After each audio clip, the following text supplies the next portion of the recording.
Good morning. I call this hearing to order. We have sufficient members to be able to take testimony, and without objection, the chair is authorized to declare a recess at any time. The committee procedures for remote hearings remain the same. If you are experiencing connectivity issues, please make sure you or your staff contact our designated technical support so those issues can be resolved immediately. If you wish to have a document inserted into the record, please ask for unanimous consent and have your staff email the documents to veteransaffairs.hearings@mail.house.gov. Without objection, members will be recognized in order of seniority for questioning witnesses today. This will make it easier for me to ensure all members participating have an opportunity to be recognized. Does any member have a question about the procedures for this hearing? Hearing none, we will proceed. I will now recognize myself for an opening statement. Today's oversight hearing is entitled Helping Veterans Thrive: The Importance of Peer Support in Preventing Domestic Violent Extremism. Last fall, this committee held an initial hearing examining the threat of veteran radicalization and recruitment by domestic violent extremist groups. We learned why violent extremist groups such as the Oath Keepers, Proud Boys, and 3%ers target veterans in their recruitment efforts. Some of the reasons for this may seem obvious. These groups value the leadership skills, the combat experience, and the weapons training that veterans possess. Having veterans among their ranks also gives these groups an air of credibility and allows them to project a false appearance of patriotism and duty that belies their true anti-government views and racial, ethnic, and religious hatred. Today, we build on the lessons from that earlier hearing as we seek to understand the veterans' side of the story, specifically why a small but growing number of veterans have been drawn to violent extremism in recent years, and more importantly, what is being done to address this problem. Before going further, I want to be clear on what this hearing is not about. This hearing is not about scoring political points or labeling one party as inherently extremist. While the data is clear, the majority of violent extremist plots and attacks in the United States over the past 3 decades have been committed by far-right actors. Violent extremism does exist on both ends of the ideological spectrum.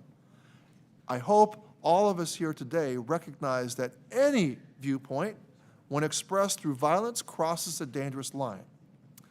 Violent conduct is not constitutionally protected speech, and it is outside the limits of the law.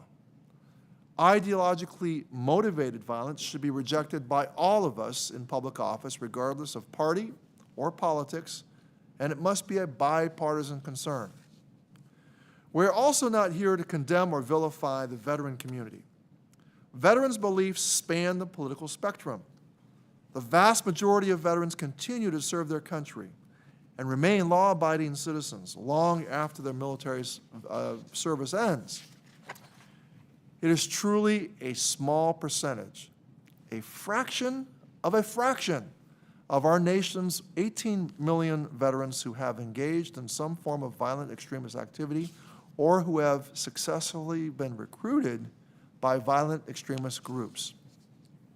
However, these numbers are growing, and the consequences of violent extremist activity are serious, not only for our nation, but also for the veterans that may go down a path that leads to violence. Since 2015, 10% of all domestic terrorist plots or attacks have been carried out by military veterans, or more than 15% of those charged in connection with the January 6th attack on our Capitol have military backgrounds. And given that veterans make up less than 6% of the U.S. population, these numbers are particularly alarming. From 1990 through 2021, domestic violent extremist attacks by veterans and active duty service members killed more than 300 people and injured nearly 2,000 more. This includes the 1995 bombing of the Alfred P. Murrah Federal Building in Oklahoma City, as well as mass shootings at a Sikh temple in Oak Creek, Wisconsin, outside a Jewish community center in Overland Park, Kansas, and inside a yoga studio in Tallahassee, Florida. According to recent analysis by the National Consortium for the Study of Terrorism and Responses to Terrorism, otherwise known as START, at the University of Maryland, the annual number of violent extremist crimes committed by individuals with military backgrounds has quadrupled since 2010 compared to the previous 2 decades. Let me say that again. The annual number of violent extremist crimes committed by individuals with military backgrounds has quadrupled since 2010 compared to the 2 previous decades. Now, these are facts that we simply cannot ignore. To do so would be a dereliction of our duty as members of Congress and a disservice to the millions of veterans and their families who have honorably served our country. Our objective on this committee, as always, is to advocate for our veterans and to help marshal the resources that are required to appropriately honor their service. And even though today's subject matter may make us uncomfortable, it is a necessary discussion. It is worth asking why a small but growing subset of the veteran community is drawn to violent extremism or is choosing to associate with violent extremist groups. What are some of the internal factors like anger, isolation, resentment, or a loss of purpose that are driving even some well-meaning and otherwise honorable veterans down a path toward extremism? What role do external factors such as underemployment, lack of health care access, and online mis- and disinformation play? And finally, what strategies have been found to be most effective in preventing radicalization and in responding to those who have already become radicalized? We must fully understand the physical, psychological, and social factors that make some individuals susceptible to violent ideologies and recruitment by extremist groups before we can effectively formulate and advance solutions to support veterans in need. And so I'm eager to hear from our panelists today and to engage them in a vigorous discussion with our committee members. Domestic violent extremism is a serious and corrosive issue that continues to upend and destroy the lives of veterans and their families. Our committee exists to help veterans in need. Therefore, our mission and our command is clear. We must do all we can to help any veteran that is ensnared in the radicalization process. Today, we will hear about some of the efforts currently out there to help veterans find other pathways to a successful civilian life. And many of those efforts lead us back to veterans and military families themselves who are standing up civil society groups and peer support organizations. By virtue of their own military experience, these groups are often best positioned to regain the trust of veterans and help them find the resources they need to thrive. Veterans deserve our thanks, and they need access to the care and benefits they have earned. But sometimes that road to accessing those benefits can be a bumpy and challenging one. Just as with any other public health concern, we need to collectively acknowledge the problem and look for the best ways to address it. Sometimes the solutions are right in the very communities that we are seeking to help. Ranking Member Boss, thank you for joining me in this effort, and I now recognize you for your opening remarks. Thank you, Mr. Chairman. And I want to welcome our witnesses and the committee members here today. And today's hearing is the second in the last 5 months on violent extremism among our veterans. And I said in the first hearing that I would, and I'll say it again now, free speech must be protected, but violence cannot be tolerated. Violence has no place in our society or politics on either side of the aisle. Given the pace of the committee's hearings on this subject, you might think that veterans often become violent extremists. That's not the case. And it does real harm to the veterans who pretend like it is. It makes it harder for them to succeed as civilians. It makes it harder for them to get jobs. It makes it harder for them to ask for help when they're struggling. That the chairman is furthering such a false and dangerous stigma on that says that the veterans are violent and are a threat to their communities is wrong. And it is especially wrong when it's for nothing but political theater. From the beginning of this so-called investigation, the chairman and his staff have been playing political games and refusing to work in a bipartisan manner. Our first hearing on this was supposed to be last summer. Just a few days before, we found out on Twitter from a reporter that the hearing had been postponed. We later found out that the speaker herself had asked for the postponement. Why? Well, at the time, she was worried that it would interfere with another one of the Democrat majority partisan interests, and that was the January 6th Selection Committee. Last week, the chairman released a staff report on how violent extremism recruit veterans. That release was the very first time that I or my staff had even heard of such a report. We were not given an opportunity to review the report before it was released. We were not given an opportunity to contribute to it. Since then, the majority has refused to even discuss the report or answer our questions about it. The message that sends is pretty clear. The chairman is more interested in advancing his own political interest by painting veterans as radical and violent than he is about moving beyond partisanship to figure out the actual help the veterans who need it. The chairman allegedly called this hearing a, quote, hear the veterans' side of the story, end quote. There are 9 witnesses that we're going to hear from today, and 4 of them are veterans. Of those veterans, Joe Chanley from the AMVETS, who is the witness that I asked for, the chairman also claimed that this hearing is meant to examine the role of peer support in helping veterans. But just one of the 9 witnesses that is at the hearing is a VSO, the obvious source of peer support for veterans. Yet again, that one witness is Joe Chanley from AMVETS, who is the witness that I asked for. If you want to hear the veteran side of the story, Mr. Chairman, why didn't you invite more veterans here today to tell their stories? If you want to learn about peer support for veterans, why didn't you include any of the organizations that Congress specifically chartered to provide it? Something isn't adding up. A few years ago, the New York Times called the VA committee the most bipartisan committee in Congress. That's certainly not the case today. And the ones who are truly harmed by it are the veterans themselves. They deserve better. And with that, Mr. Chairman, I yield back. I look forward to hearing the witnesses today.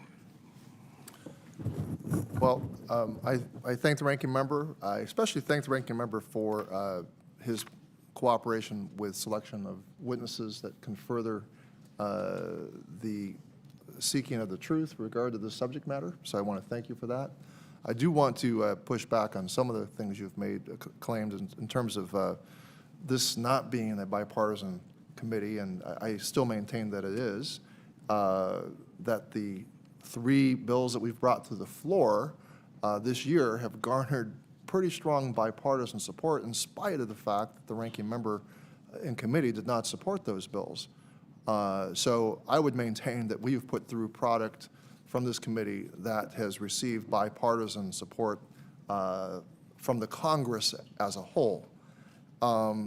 With regard to the staff report, the ranking member knows that staff report, well, I don't know if you know, but my staff did engage with your staff to seek participation, and I do want to thank the ranking member for the way in which the first hearing, we did have at that hearing a number of we had witnesses from the VSO community.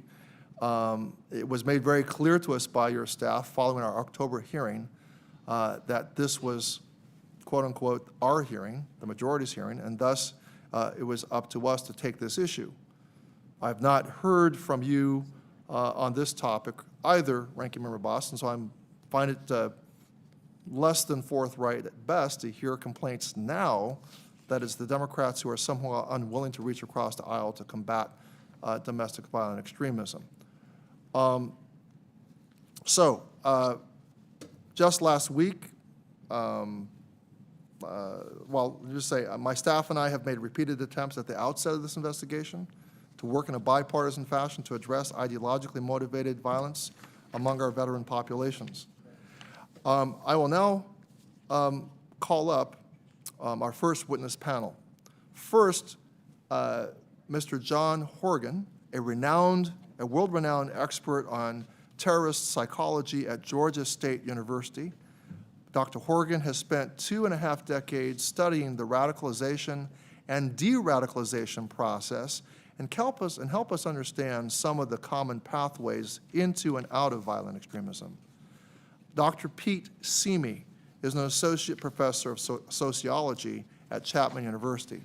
Dr. Simi also has a rich background researching anti-government and white supremacist extremists, and he also serves as interim executive director of Life After Hate, a nonprofit organization seeking to interrupt far-right, ideologically motivated violence. Mr. Bill Braniff joins us as an Army veteran, as a co-founder and board member of the nonprofit We the Veterans, and as director of the National Consortium for the Study of Terrorism and Responses to Terrorism, or START, at the University of Maryland. And so I just, for the folks out there viewing, whenever we're saying START in the context of this hearing, we're not talking about non-proliferation treaties. We're talking about the National Consortium for the Study of Terrorism and Responses to Terrorism, which is a research unit at the University of Maryland. Ms. Vidya Ramalingam is the founder and CEO of Moonshot, which works to combat online extremism through outreach and community-based support. Ms. Ramalingam previously led the European Union's first intergovernmental initiative on domestic terrorism following the white supremacist murder of 77 people in Norway in 2011.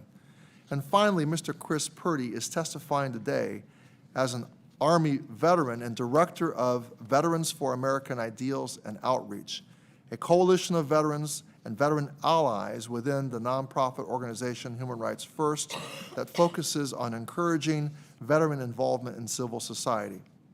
We also received a statement for the record from Dr. Ari Kruglansky, a distinguished professor at the University of Maryland. Dr. Kruglansky has performed decades of research on the psychology of violent extremism and co-founded the START Center that Mr. Braniff joins us from. Thank you all for being here, and I will remind our witnesses to pause for 2 or 3 seconds before speaking and answering questions. Dr. Horgan, you are recognized for 5 minutes for your testimony. Chairman Takano, Ranking Member Bost, members of the committee, thank you for your service to our country, to our veterans, and for providing me the opportunity to speak with you here today. My name is John Horgan. I'm a professor of psychology at Georgia State University. I speak here today not as an expert on veterans affairs, but as someone who has studied violent extremism, otherwise known as terrorism, for over 25 years. I believe that research may help us better understand why some veterans become involved in terrorism, and moreover, what we can actually do about it. Now, let me begin by saying something I know everyone here already knows. These are difficult issues to even talk about, let alone research. Irrespective of political affiliation, it is my sincere belief that everyone here today is deeply concerned about veterans. We're not always going to agree on what the solutions look like, or even who ought to have an opinion about those solutions. This is not the only threat facing the country, nor is it the only threat facing veterans. Far from it. Moreover, it shouldn't take concerns about terrorism for us to systematically address the needs of our veterans. But certainly, and if anything, we disrespect veterans by not addressing this problem also. What we know from 4 decades of research on violent extremism is the following. No clear profile has ever been found, not just across the ideological spectrum, but even within specific groups. That is not a failure of research, rather it is the outcome of it. Terrorism today is more diverse than ever before.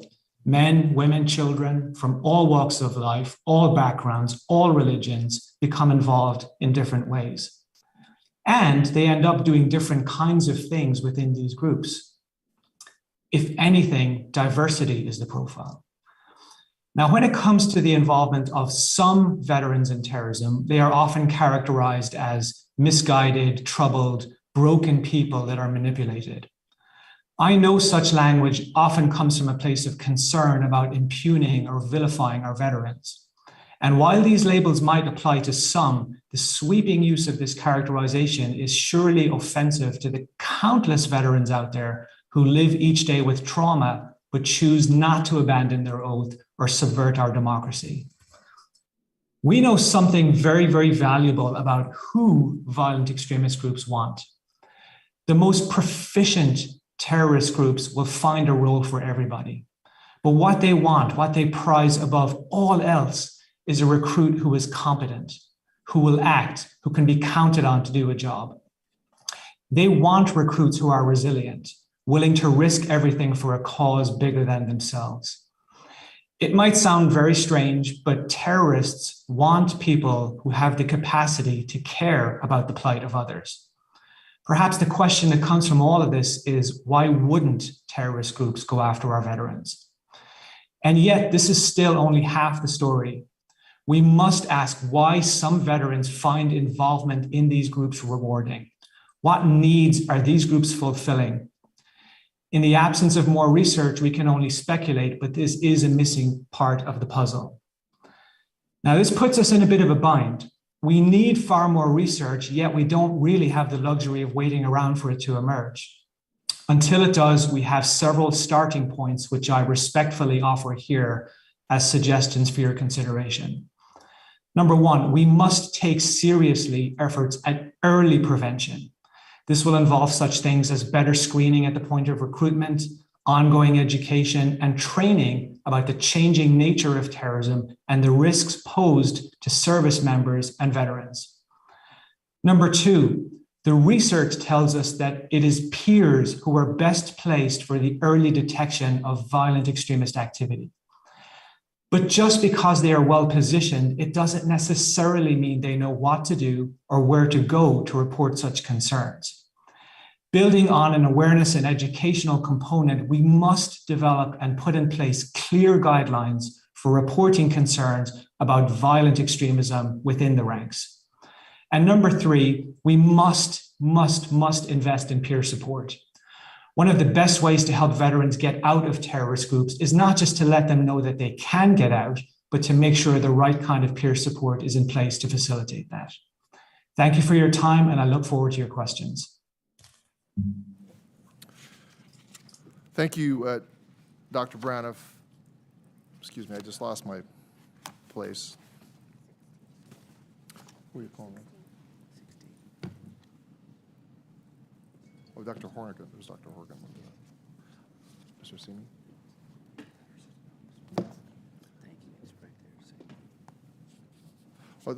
Thank you, Dr. Horgan. I'm sorry, it was Dr. Horgan. Dr. Simi, you are now recognized for 5 minutes. Good morning, Chairperson Takano, Ranking Member Boss, distinguished members of the committee. Thank you for this opportunity to speak with you today. I'm currently a professor of sociology at Chapman University and member of the Executive Committee Leadership Team at the Department of Homeland Security, Office of University Programs of Excellence on Terrorism Prevention and Counterterrorism Research, known as ENSITE.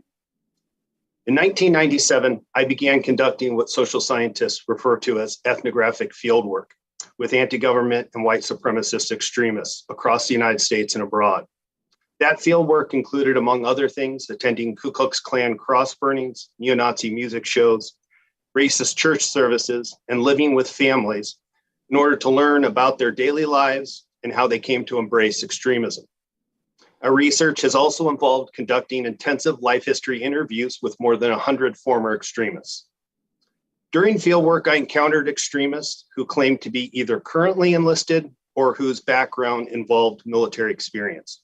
One of those individuals, Wade Page, whom I met in Orange County, California in early 2000, had previously served in the US Army. Page reported that he had become radicalized after meeting another enlisted member at Fort Bragg who already adhered to neo-Nazi ideology.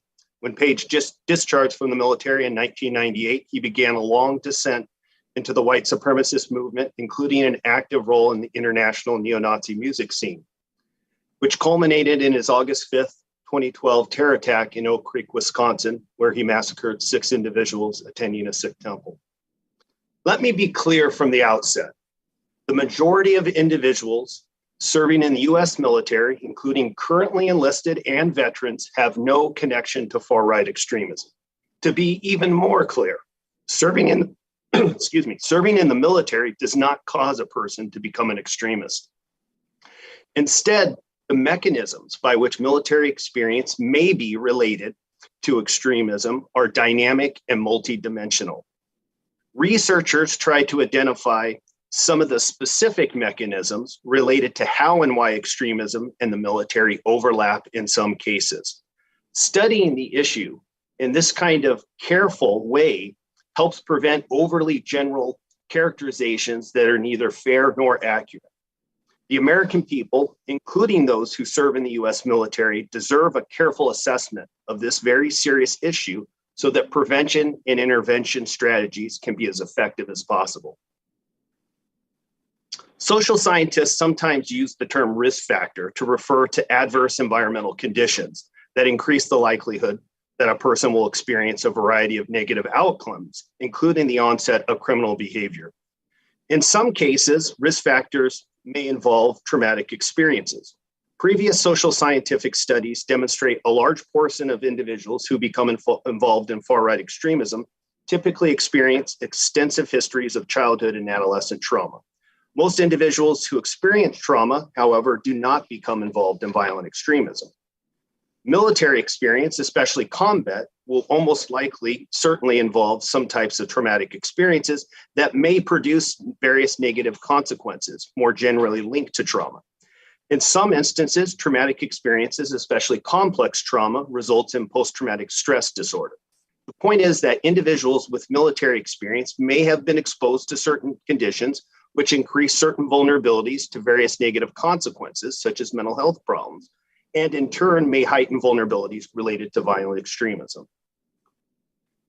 We have also found various circumstances related to leaving the military may generate certain types of vulnerabilities in terms of extremism. In particular, individuals who experience involuntary exits, such as dishonorable discharge, or even cases where a person fails to gain entry to specialized training, can produce an identity crisis of sorts. In turn, extremist recruitment often targets people experiencing these types of crises because they understand how to manipulate and take advantage of individual vulnerabilities.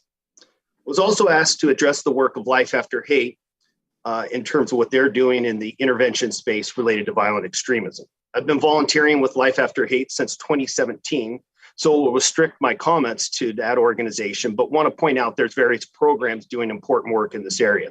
Life After Hate was founded in 2011 by former white supremacists to help individuals exit the violent far right. By 2022, our organization has grown to serve individuals and families across the United States. The most basic principle that guides Life After Hate's program is the use of an empathetic, non-judgmental approach focused on each client's unique needs. One cornerstone of the model involves the use of a multidisciplinary team that adheres to ethical and legal standards from the respective professions based on empirically supported interventions whenever possible, provided by licensed providers working within their scope of practice. A growing component of Life After Hate services involves supporting family members and friends who know someone they believe is active in the far right, in the violent far right. The same core programmatic components are applied to those cases as well. For individuals swimming in uncertainty and self-doubt, whether the family and friends clients is or the individual clients trying to leave violent extremism, the process may be a long one with lots of ups and downs and requires that providers like Life After Hate offer patience and stability. Thank you for your time, and I look forward to our discussion today. Thank you, Dr. Simi. Now we're going to turn to Mr. Braniff for 5 minutes. Chairman Takano, Ranking Member Bost, and members of the committee, thank you for this opportunity. I'm an Army veteran, fortunate to serve as the director of START, a research center that has studied terrorism for over 17 years, and I'm a fired-up board member of We the Veterans, an apolitical and nonprofit veteran service organization committed to building upon the strengths of the veteran and military family community to bolster American civics as a way to crowd out the appeal and the impact of violent extremism and polarizing misinformation. Anti-democratic forces are threatening our American experiment in self-government. We believe veterans and military families are a big part of the solution. But because veterans and military families hold sway in American culture, they're also attractive targets. And even strong communities are not perfectly immune to the siren song of narratives that offer ready answers in an imperfect world. As scholar Kathleen Bellew describes in Bring the War Home, at the conclusion of wars throughout U.S. history, small numbers of veterans have played an outsized role in domestic violent extremist movements. Well, we have recently concluded the 2 longest wars in U.S. history, unsatisfactorily, in 2 Muslim-majority countries. And in fact, START data demonstrates that the number of individuals with military service backgrounds engaging in extremist crime over the past decade has more than quadrupled compared to the decade prior. And even if the arrests associated with 6 January are excluded, the number more than doubles. 84% of criminal extremists with military service records were veterans at the time of their criminal mobilization. And 85% of those committed their extremist crime 3 or more years after separation. The average number of years is 15. So while the DoD and the VA have a role to play, neither institution has better access to the veteran community over time than the veteran and military family community itself. It's critical that we establish and resource a veteran and military family-led prevention ecosystem now. 4 characteristics define our approach at We the Veterans. We have adopted a strengths-based and public health approach. We inform our programs with rigorous and ongoing research. We serve to convene and empower multi-sectoral working groups to promote civic culture. We are about civics, not politics. A 2-party democracy that is strong on partisanship but weak on civics is much more easily hijacked by anti-democratic forces.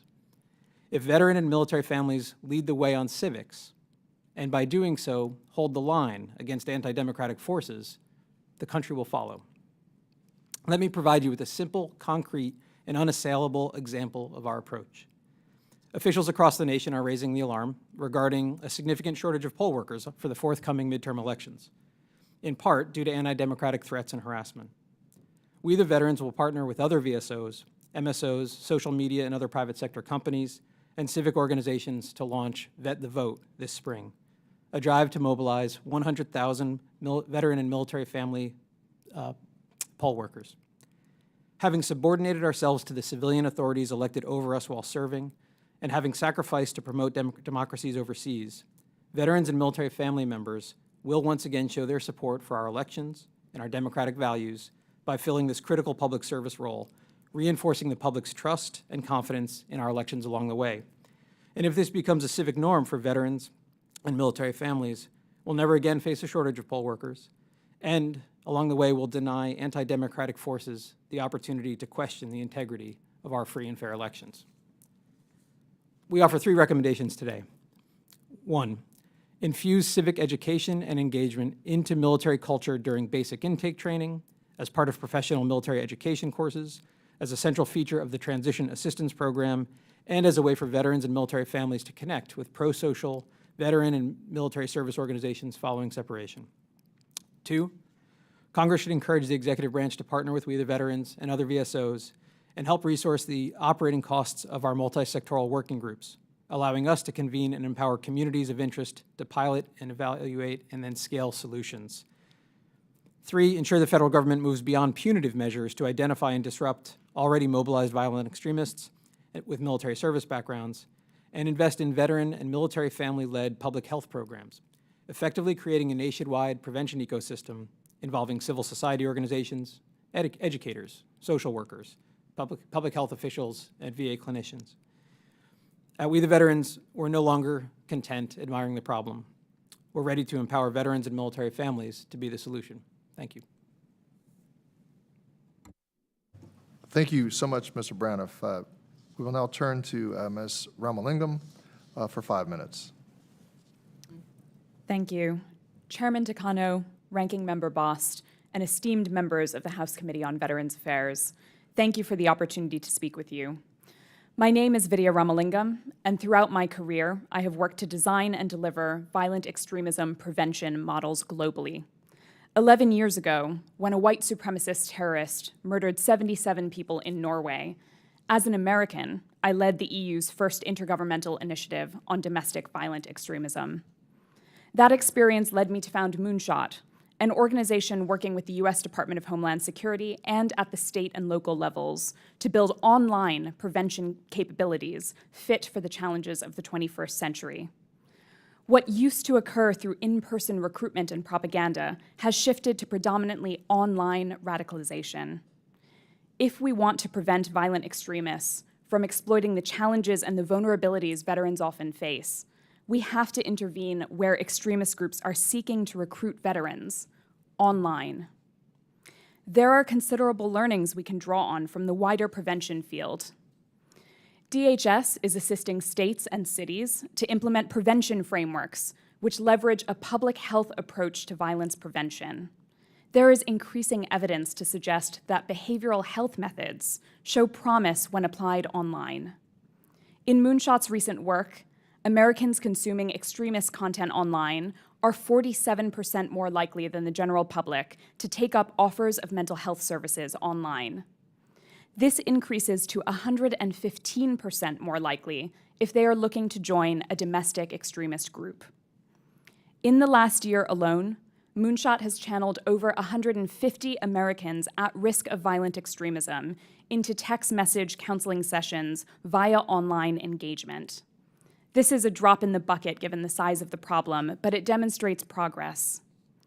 There are ongoing efforts by the VA that we can build on to protect veterans. The VA's National Center for PTSD has already been involved in the development of digital apps to help veterans address symptoms of PTSD and mental health needs. These are the kinds of efforts we can build on to reach veterans in online spaces where extremists seek to recruit them. Our recommendations: 1, Congress should direct the VA and DHS to build on pre-existing veteran support services for prevention, specifically mental health support, educational and career counseling, family support programs, as well as adjacent fields such as suicide prevention. This will be more sustainable and cost-effective than developing standalone prevention programming for veterans. 2, Congress should increase funding to equip practitioners with tools needed to address the risks of radicalization. Practitioners already providing trauma-informed care for veterans are uniquely positioned to deliver interventions. However, they often feel ill-prepared to engage with individuals who are on the radicalization pathway. These concerns can be mitigated through training that has already been developed and is in use across the country. 3, make these services more accessible to those at risk of radicalization by leveraging online platforms. These services need to be actively signposted in online spaces where extremists are looking to exploit veterans.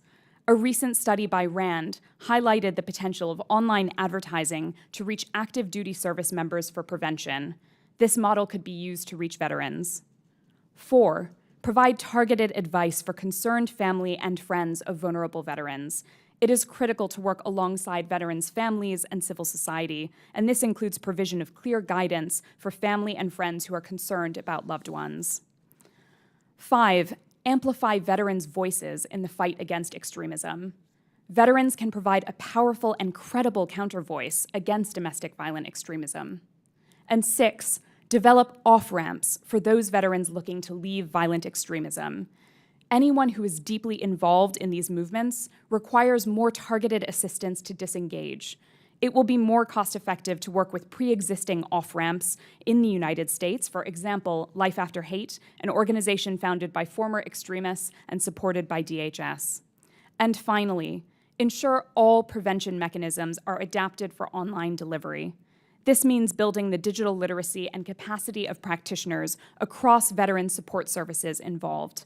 We need to proactively reach veterans engaging extremist content online with safer alternatives.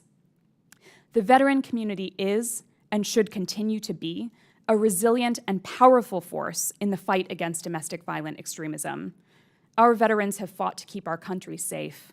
Now it's our turn to put the support in place to keep them safe from extremists at home. They deserve nothing less. Thank you for your time today. I look forward to your questions.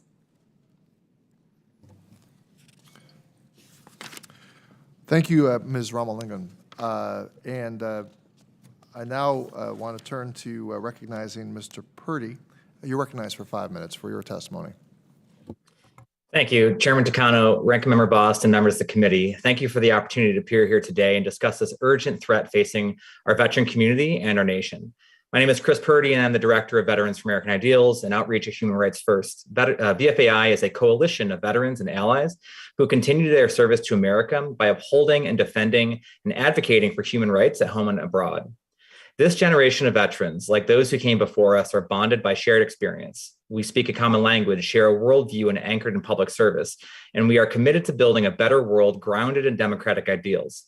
We know that veterans are more likely to engage in volunteer efforts, be leaders in their community, and be more bipartisan. In fact, we saw this example last August when veterans from across the political spectrum came together to rescue our Afghan allies in the Kabul evacuation. That moment exemplified the power for good that a united veteran community can have. Unfortunately, that has become an exception rather than the norm. There is a concerted effort to turn veterans against the democratic ideals we swore to defend. This effort is rooted in intentional misinformation campaigns that advance an agenda to set veterans against one another and against elements of society to hinder us from acting collectively for the good of our country. Veterans are targeted because we hold a special and unique place in our society and public life. This generation of service members voluntarily joined a wartime military, knowing the sacrifices we would have to make. We joined knowing that we would likely deploy overseas, but that we had the support of the American public. We believed service to be the highest form of sacrifice, and that our nation saw military service as distinct and honorable. We served at home and abroad under a shared set of values: selfless sacrifice, duty, and personal courage. When we returned home from overseas deployments, veterans maintained that credibility in civilian life. The civilian community extended generous thanks to veterans, and we became credible spokespeople for American ideals. We are grateful for our nation's thanks, and veterans have generally done our best to use this respected social position for good. Others noticed this gratitude and acted to exploit, co-opt, and commodify the veteran community. Commercial brands tried to cash in on veterans' desire to maintain their service-based identities. Social media personalities promoted veterans and the veteran brand to develop large followings. Veteran status became something that could be packaged, marketed, and sold on a t-shirt or in a bag of coffee. Commodifying veteran status is dangerous because it allows people to purchase proximity, and some of those have used it for nefarious purposes. Bad actors recruit veterans to make use of our credibility. Anti-government and white nationalist organizations whose agendas mask themselves in patriotic rhetoric, but are rooted in white supremacy rather than patriotism, have targeted veterans to be the faces and promoters of their movements. Online and off, these groups groom and recruit veterans by exploiting cultural grievances to push veterans towards extremism. First, they encourage our community to be distrustful of our government and our fellow citizens. Then they provide outlets and echo chambers where this distrust builds. Finally, they invite these radicalized veterans into a movement that espouses that same distrust, sometimes violently. As politics has polarized, we have seen politicians use the same strategy of activating veterans to further their aims. Those who would undercut our democracy oppose racial and religious diversity and challenge the idea of pluralism are unpatriotic and anti-American. This country's ideals are grounded in the motto E pluribus unum, and history has shown that America is greatest when we celebrate our diversity. Yet these extremists manipulate veterans' voices to further their destructive anti-American aims. While they feign sharing the values of duty and honor and sacrifice, the anti-government militias, extremist organizations, and their supporters are not patriots. It is the responsibility of real patriots to hold these bad actors accountable and hold our leaders to real American ideals. Most veterans recruited in extremist activity were done so deceptively, and now they must have an opportunity to learn the truth, that reactionary violence is not the way to love and preserve our country. Through community outreach, social connection, and the use of government resources, veterans must work with other veterans to turn them away from violent extremism and back toward democratic action. If we do not, we risk the disintegration of the fabric of American life and the balkanization of our social life. This Congress must respond with solutions. If we do not invest in preventative and restorative policies, we risk generation of veterans continuing to fall prey to violent anti-government actors. To that end, we recommend facilitation and oversight of voter education campaigns to specifically reach veterans, investigation of foreign and domestic disinformation campaigns that target the veteran community, and broad support for community service programs. If we do not take action, those who attempted to violently circumvent the Constitution on January 6th or rallied for white nationalism in Charlottesville in 2017 will continue their destructive anti-American actions. This will result in a generational asymmetric conflict fought between Americans, online and in the streets. And ultimately, we risk further dividing and weakening America, failing in our promise to protect those who protected us. Thank you, and I look forward to your questions. Thank you, Mr. Purdy.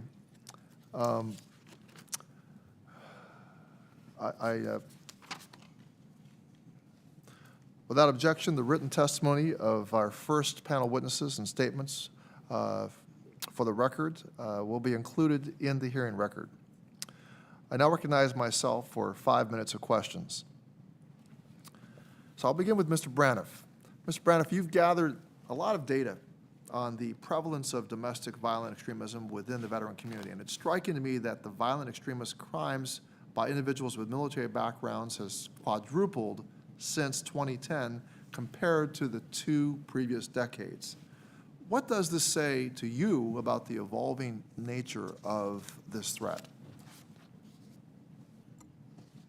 Thank you, Mr. Chairman. This is a numerically small but growing challenge, and it suggests to me that we need to have a prevention ecosystem in place now before those numbers continue to rise. It also, I think, reflects where we are historically. I mentioned in my oral testimony the winding down of the 2 longest wars in U.S. history. There are a lot of grievances that are held among the American population, including the veteran population, about the war in Afghanistan, about the things like vaccines.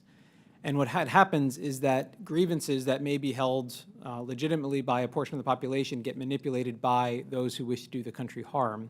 And they seize on those grievances and tie them to broader anti-government narratives, white supremacist narratives, other forms of narrative. And I think that it's really important that we don't diminish the threat posed by those who wish to manipulate veterans and military families. And the reason is that we're not really talking about a numbers game here. Right? It's not about the numbers. This is a national security issue. And it's a national security issue because when veterans are manipulated into anti-democratic or white supremacist movements, they punch well above their weight. It provides an opportunity for hostile foreign influence operators to amplify those anti-democratic actions. It creates vulnerabilities that really undermine our democracy more broadly. And so I really don't think we should focus too much on the numbers, despite being an organization that really focuses on data collection. We really need to focus on the severity of the national security threat that this happens at all.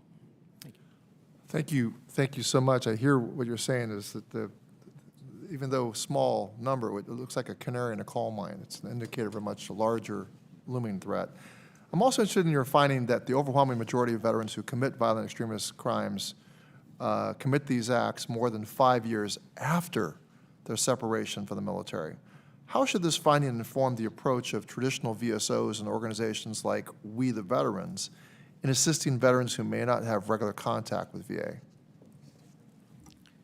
Thank you. So the solutions lie in the veteran and military family community primarily because, as Dr. Horgan said, they will have access to the population who may be flirting with violent extremist groups or movements. We just need to empower them to know what to do with that circumstance should it arise. It doesn't mean that the DoD has no role to play. It doesn't mean that the VA has no role to play. But an organization like We the Veterans, we see ourselves as connective tissue.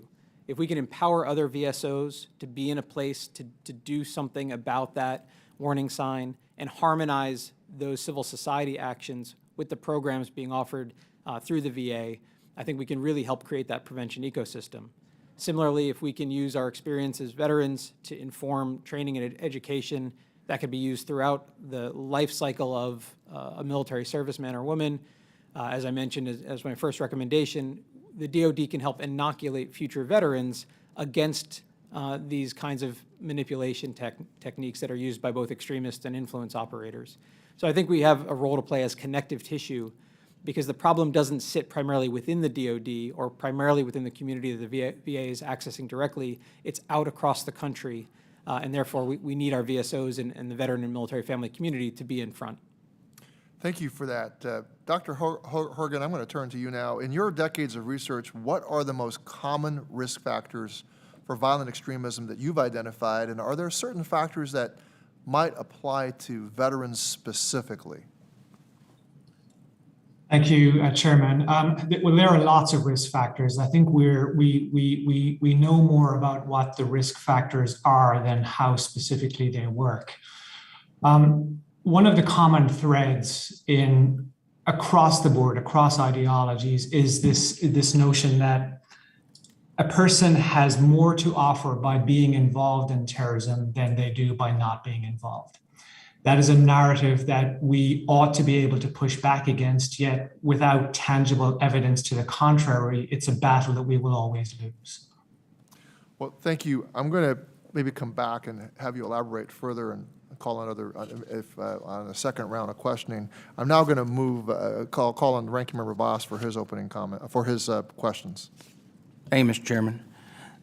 Ms. Remlingham, what role do you think poor mental health, lack of social support, and lack of economic opportunity play in individuals' vulnerability to violent extremism?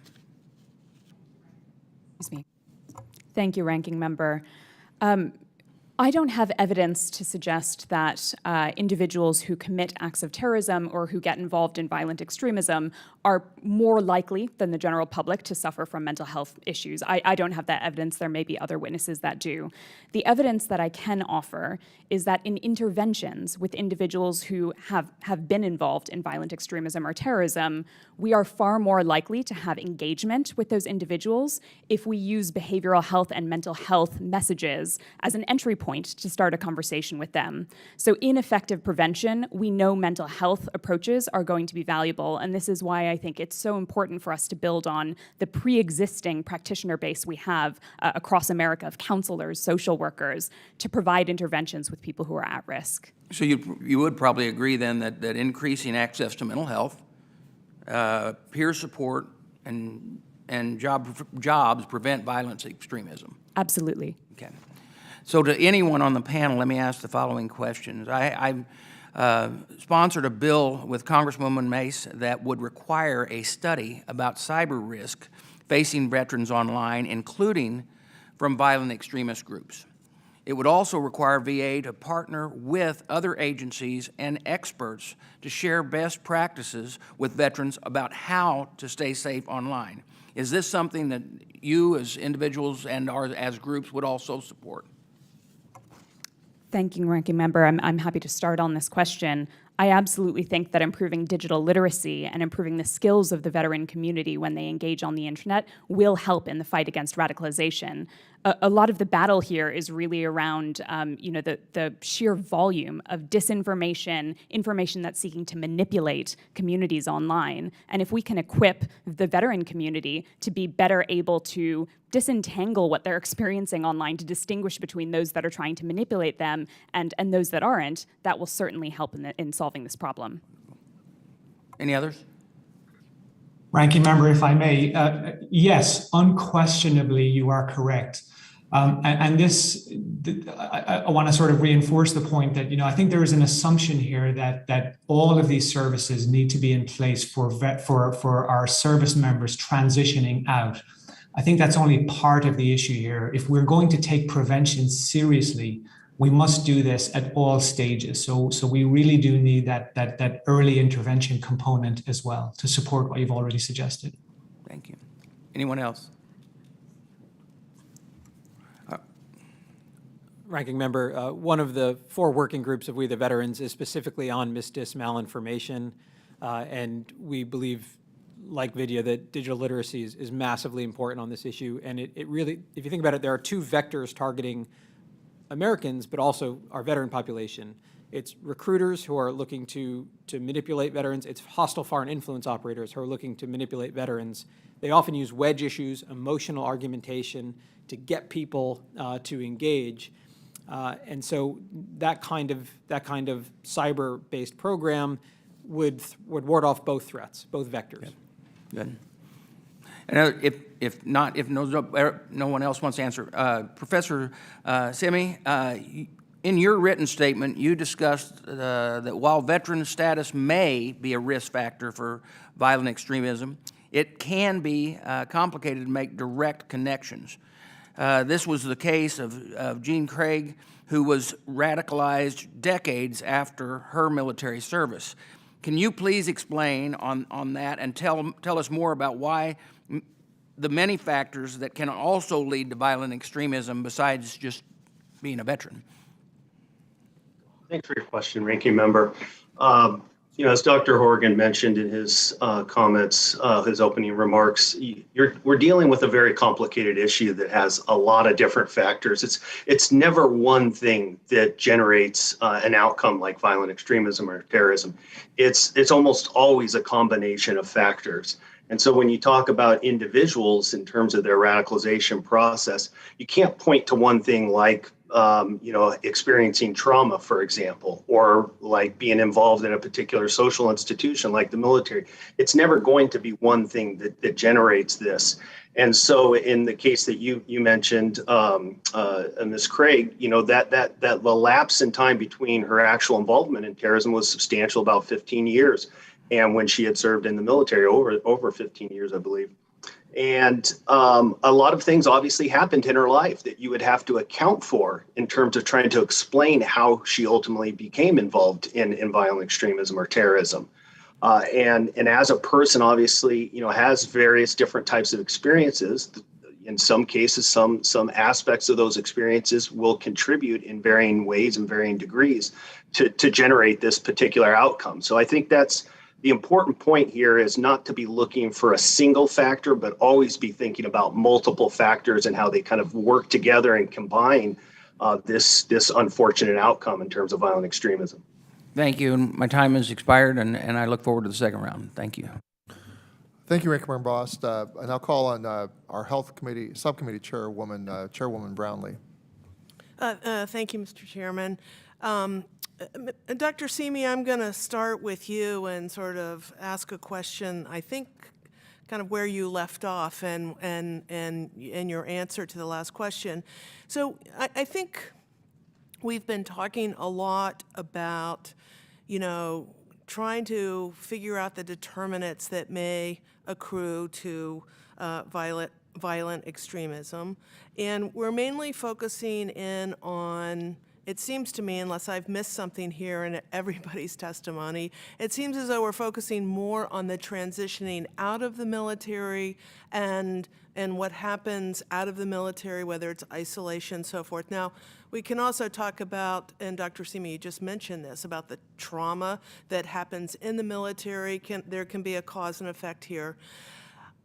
What I'm trying to zero in on is less about, while it, albeit important, the transitioning out and what happens after the military, but what's happening in the military, in addition to things like trauma that are happening, to potentially to everyone who is serving. So I guess, is there any research to determine whether some of this radicalization can be happening while members are serving in the military because they are online or they are in close proximity or association or camaraderie with others who are, and this sort of seed gets planted there in the military and carries through leaving the military? Thanks for your question. In my opening remarks, I mentioned the case of Wade Page, the Sikh Temple shooter in 2012. His life history is a good example of what you're speaking about. His radicalization process, by his own reports at least, started really during his time in the military. And in particular, while meeting another person who was also enlisted at Fort Bragg, as I mentioned, who really kind of introduced him to the ideology of neo-Nazism, introduced him to neo-Nazi music and other literature. And certainly more recently, we've had cases, for instance, with terrorist groups like Atomwaffen, where the founder was serving in the Florida National Guard, and where Atomwaffen, specifically, as well as other groups like the Base and a number of other of these types of terrorist cells, really do target active duty military in addition to veterans as well.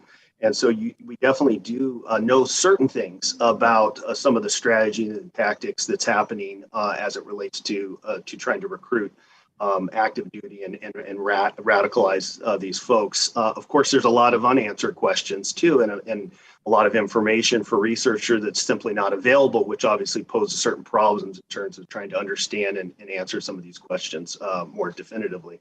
Thanks. Mr. Braniff, do you have something to add? Thank you, Congresswoman.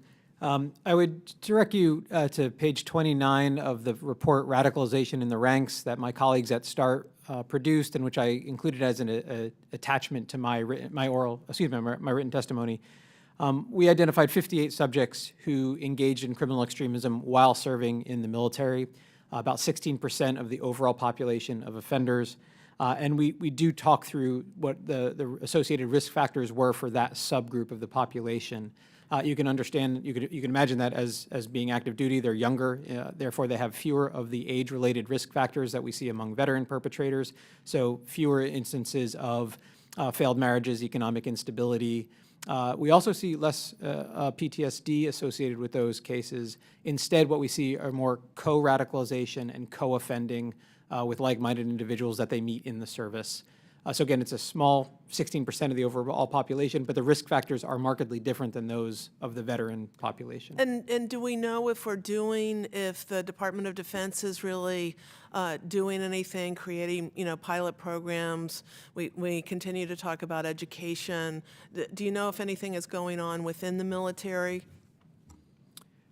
Yes, thank you. So the Counter-Extremism Activity Working Group released a report in December where they described some of what they're doing to address this issue. It does include some information on enhancing their counter-insider threat programs. This is their facility to identify individuals who might be engaging in problematic extremist behaviors, not thought, but behaviors. They also talk about, there is an effort to add questions to a periodic survey that the Pentagon puts out across the force to try to determine how frequently servicemen and women are seeing visible indicators of extremist behavior while in uniform, so we can understand over time if that number is going up or down. So they're trying to do a better job of gaining information, gaining data, and then acting on that data through counter-insider threat programs. There's less information available about what the training will ultimately look like, but there is a subgroup that I'll be speaking to next month, actually, about training and how to enhance training regarding this issue. Thank you. Thank you so much, and Mr. Chairman, I apologize, but I yield my time back. No, I can understand. It's an interesting topic. General Bergman, 5 minutes. Thank you, Mr. Chairman. Thank you to all the panel members. To put today's hearing into some sort of perspective and to avoid re-stigmatizing veterans as dangerous, isn't it true that we are talking about a minority of veterans who might find themselves entangled in violent extremism and perpetuating violent actions against their fellow citizens? Again, a minority of a minority. Anybody who would like to offer comment, please do. Congressman, if I may, yes, you are correct. And yet we have seen throughout the history of terrorism, both at home and abroad, that it often just takes one single person to cause devastation. I don't think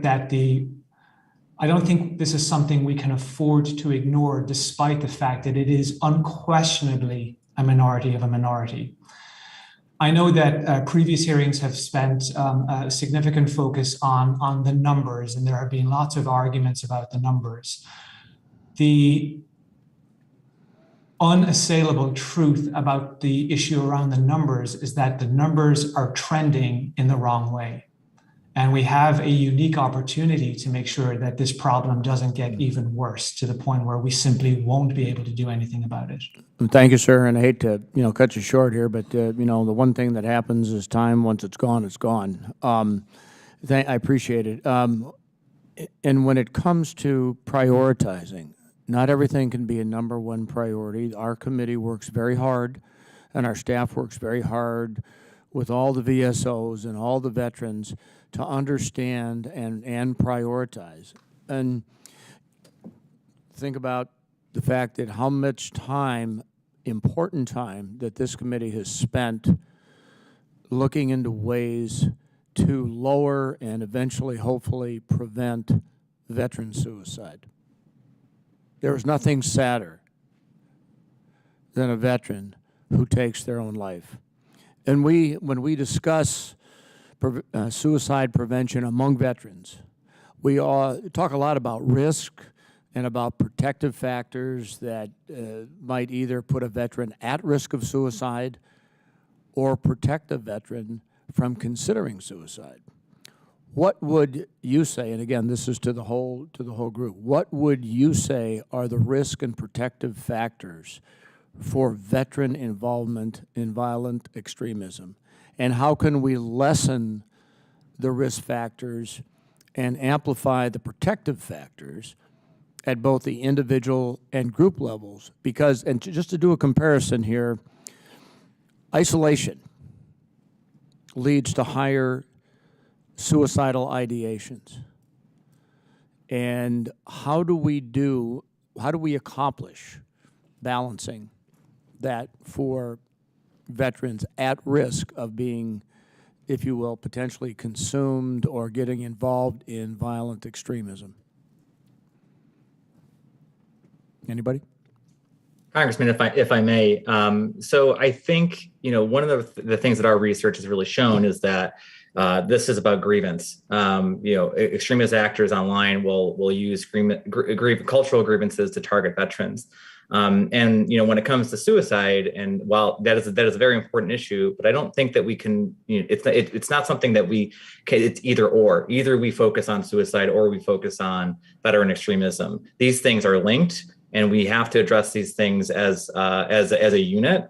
And what we've seen extremists actually do in the past decade is use wedge issues like veterans versus refugees, or veterans versus immigrants, or veterans versus suicide care as a wedge issue. And it's really important for us to think about this as doing these things collectively, because the other thing that I would just want to say that this is a very real issue. It's not something that is made up. It is responsible for the deaths of hundreds of people over the past few decades.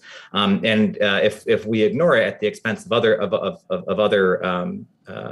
things, it's going to have really devastating impacts on our community. Okay, thank you. And with that, I'll yield back 15 seconds, Mr. Chairman. Thank you, General Bergman. I really appreciate your thoughtful questions. I now turn to Mr. Mervan for 5 minutes. Dr. Simi, I understand you have spent a great deal of time interviewing and conducting case studies of far-right extremists, including military veterans who have become involved in violent extreme activities. Can you discuss some of the common themes you've identified in terms of what generally motivates these individuals?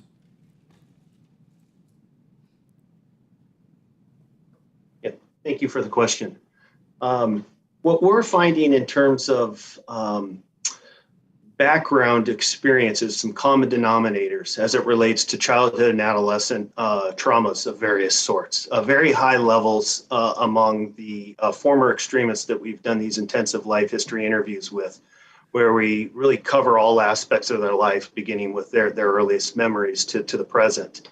And the level of what they're reporting in terms of these types of traumas and other types of related risk factors far exceeds what you would generally find in the general population, but also even in other high risk samples For instance, samples of individuals who are currently incarcerated or samples of conventional street gang members, which also tend to be high risk populations that even compared to those, we're finding very high levels of reports of things like child abuse in their histories, sexual abuse, parental neglect, family substance abuse in their family histories.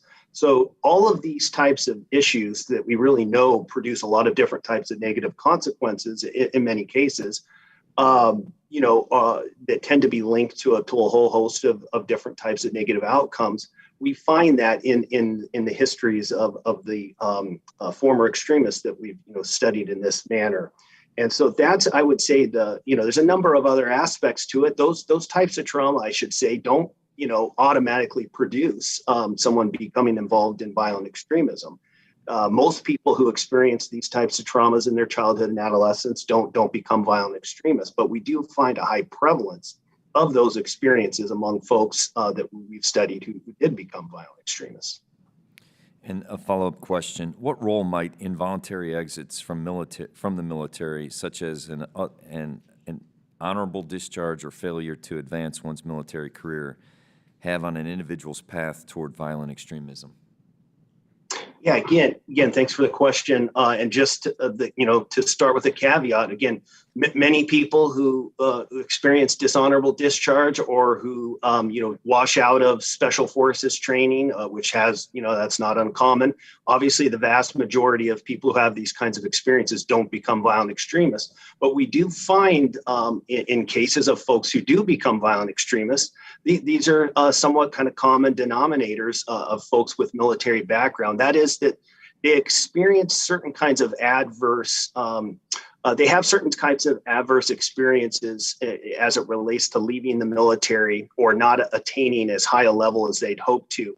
And that generates kind of a whole downward spiral of sorts in terms of creating kind of an identity crisis, as you might refer to it, where they basically a number of different kind of negative emotions start to build in terms of anger, sense of not being fulfilled. And for those that encounter violent extremists, they kind of fill those gaps for them. They speak to them in ways of that you are valued. You have certain skills, experience that we think are valuable. You may not have felt that way previously, but we're going to fill that gap for you. And so that kind of involuntary exit or lack of attaining certain goals can generate this process. Again, in most cases, people don't go in that direction, but for those who do go in that direction, this can be kind of a theme that you would find in their background. Thank you.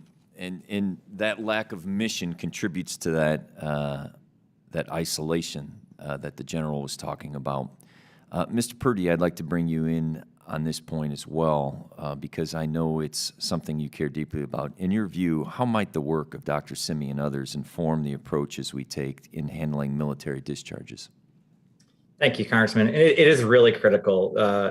Involuntary discharges play an inordinate role in the well-being of service members after they leave service. So, if we think about, as I mentioned earlier, that a lot of this relates to grievance. Well, if you have someone who has been involuntary discharged and then they have a need, a mental health need, a physical health need. They need to go back to school. They need housing because they're housing insecure.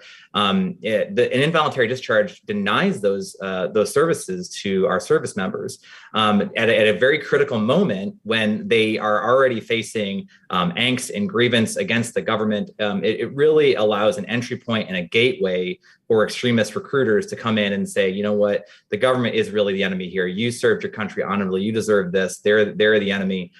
So they are involuntary discharges are incredibly detrimental to our veteran community. With that, I yield back. Well, thank you. Wow, that was very interesting. Mr. Banks, 5 minutes. Thank you, Mr. Chairman. As many of you know, the VA recently released its asset and infrastructure review recommendations, which include the closure of 86 community-based outpatient clinics nationwide and a reduction of 88 other outpatient clinics. It also includes the closure of 3 inpatient facilities nationwide, including one in my district. This decision may make many veterans feel like they are being abandoned, increasing their desire to seek care or camaraderie elsewhere. Dr. Simi, what effect does isolation and lack of mental health or inpatient services have on veterans? Well, I don't know that I'm the best person, to be honest with you, the best person to answer that question, but obviously mental health services are critical importance. Suicide prevention is of critical importance. And, just very quickly, one of the things we do find in addition among the former extremists that we've, studied very closely is that suicide ideation is very common. More than half report either attempting or seriously considering suicide, and mental health issues more generally are also widely reported. So, as it relates to violent extremism specifically, obviously these are important issues, but I think maybe I'd like others to address your question more directly. Mr. Braniff, any thoughts from your experience? Thank you, Congressman. In our data set, what we find is that mental health concerns are more prevalent among veterans who go on to engage in extremist crime than other extremists who go on to engage in extremist crime. So it appears to be a particularly important risk factor among the veteran community. It's not the only, but it is a significant one compared even to other extremists who engage in extremist crime. But can you, Mr. Braniff, can you unpack those feelings of isolation that veterans feels? How can that be affected by closing VA facilities that provide mental health care? Does it make them feel more isolated? I can't speak to the individual experience. That's not something we've looked at in our research, but it's commonsensical that if someone has a more difficult time accessing services, then they may feel more isolated, more alone, and may seek other sources of comfort, as you've suggested. That seems to make sense to me. One of the questions is whether or not that VA facility is the place that veterans are going to turn to first. Certainly, it's important. It's an incredibly important asset. We think there might be other peer-related opportunities to bring people in first and then direct them into professional services. And so we do think there's a role for the community as well as the professionals. Thank you. So if the VA does end up closing inpatient centers, what steps, to any of you, what steps do community providers need to take to effectively fill that void and ensure that veterans have access to mental health treatment? We'll start with you, Mr. Braniff. It would be very important for those community service providers to understand the veteran experience and to be able to relate to those individuals, which may not be easy for many who are outside of that military community. Ma'am? Congressman, if I may, and thank you for your questions, I would really urge both the VA and working closely with VSOs to consider how better to digitize services, especially if we're closing those in-person centers. I mean, we've discussed already the role of the internet in reaching out to individuals who are at risk. Moonshot, actually last year, in 2020, November 2020, we were looking at conspiracy theory communities online, domestic violent extremist communities online. We tracked a 66% increase in references of suicide in conspiracy theories online. So the discussions we're having around the prevalence of suicide within the veteran community are even more augmented in a context where people are engaging with this sort of content online. We need to be offering these services in those spaces so we can get people care where they're looking for this sort of content. What's your advice to community care providers, those outside of the VA to get there, who don't understand the sophistication of what you're talking about? This is where I would urge Congress to be pushing the VA and also the Department of Homeland Security to be working with those community service providers to help them digitize their services. This is not something that they can necessarily do themselves without the funding and without the support to do so. Okay, thank you. I yield back. I thank the gentleman. I want the gentleman from Indiana to understand that I share his concerns about the Air Commission recommendations, and that I remind the gentleman that they're based on market assessments that were done by the previous administration, and that I have some questions about the data. We will be doing oversight So I want the gentleman to know that you'll have an opportunity to participate in that oversight, and that we share a concern about this. I also share Ranking Member Bost's interests in increasing the overall access to mental health care and to making sure our veterans are served. But we have an opportunity, but there are also, I want to make sure that this process, I did not fully support the provision in the Mission Act, although I voted for the Mission Act. I was very concerned about the Air Commission. There are members on both sides of the aisle that are concerned about these initial recommendations. They're not decisions. The recommendations that are based on the Air Commission, and the Air Commission based on the assessments, the market assessments. So I want that to get out clear. There are many news outlets that carried these recommendations as decisions. So to the people of Indiana and the people of your district, Mr. Banks, I want to reiterate that these were recommendations based on market assessments. These market assessments are far from flawless. There's some real issues. Number one being, I don't think they reflected the lessons we've learned on how private sector and VA has delivered. They've changed the way they're delivering care. So market assessments don't reflect that. So this is a bipartisan concern. And Ranking Member Boss, this will be a bipartisan. We are bipartisan, and we're gonna look at this. Go ahead, Mr. Ranking Member Boss. Thank you, Mr. Chairman. Yeah, I agree with you wholeheartedly. We do want to know, and everyone needs to know, because this is kind of rolling through Congress and the veterans community on this particular issue. These are recommendations. The Air Commission themselves have not been approved by the Senate. They finally did get I know there was a drag on the Republican side in the Senate to get all the nominees there. Those are there now. They have to be approved. Then this process is a very, very long process. We expect it to be as much as 3 years for the Air Commission to work through and have hearings out in the public. And there's a lot of information that is out there, but understand that this is just the recommendations of the VA. It is not law yet. Yeah, and I appreciate the gentleman's concern. And I hope the gentleman understands that his concerns are shared by a wide number of members on both sides of the aisle. I now call on Representative Representative Sherfilis McCormick for 5 minutes. Thank you, Mr. Chair. My question is for Chris Purdy. Mr. Purdy, like Chairman Takano, I'd also like to drill down just a little bit on the number of veterans engaged with domestic violence extremist groups like Oath Keepers, Proud Boys, 3%ers, and other far-right militias. Do you have any estimate of veteran membership for some of these groups? And if so, how are we able to collect this data? Yes, thank you, Congresswoman. Last year, Veterans for American Ideals conducted a research into the Oath Keepers through open source data of about 25,000 names of Oath Keepers that were provided to us. We were able to identify about 65% of those individuals either were in the active duty military community or were part of the veteran community. This represents a serious threat. And so I just really want to say, when we talk about the minority of veterans being extremists is absolutely correct, but they are by no means the minority of those who are being in the Oath Keepers, for example. So these are folks that have been recruited over time.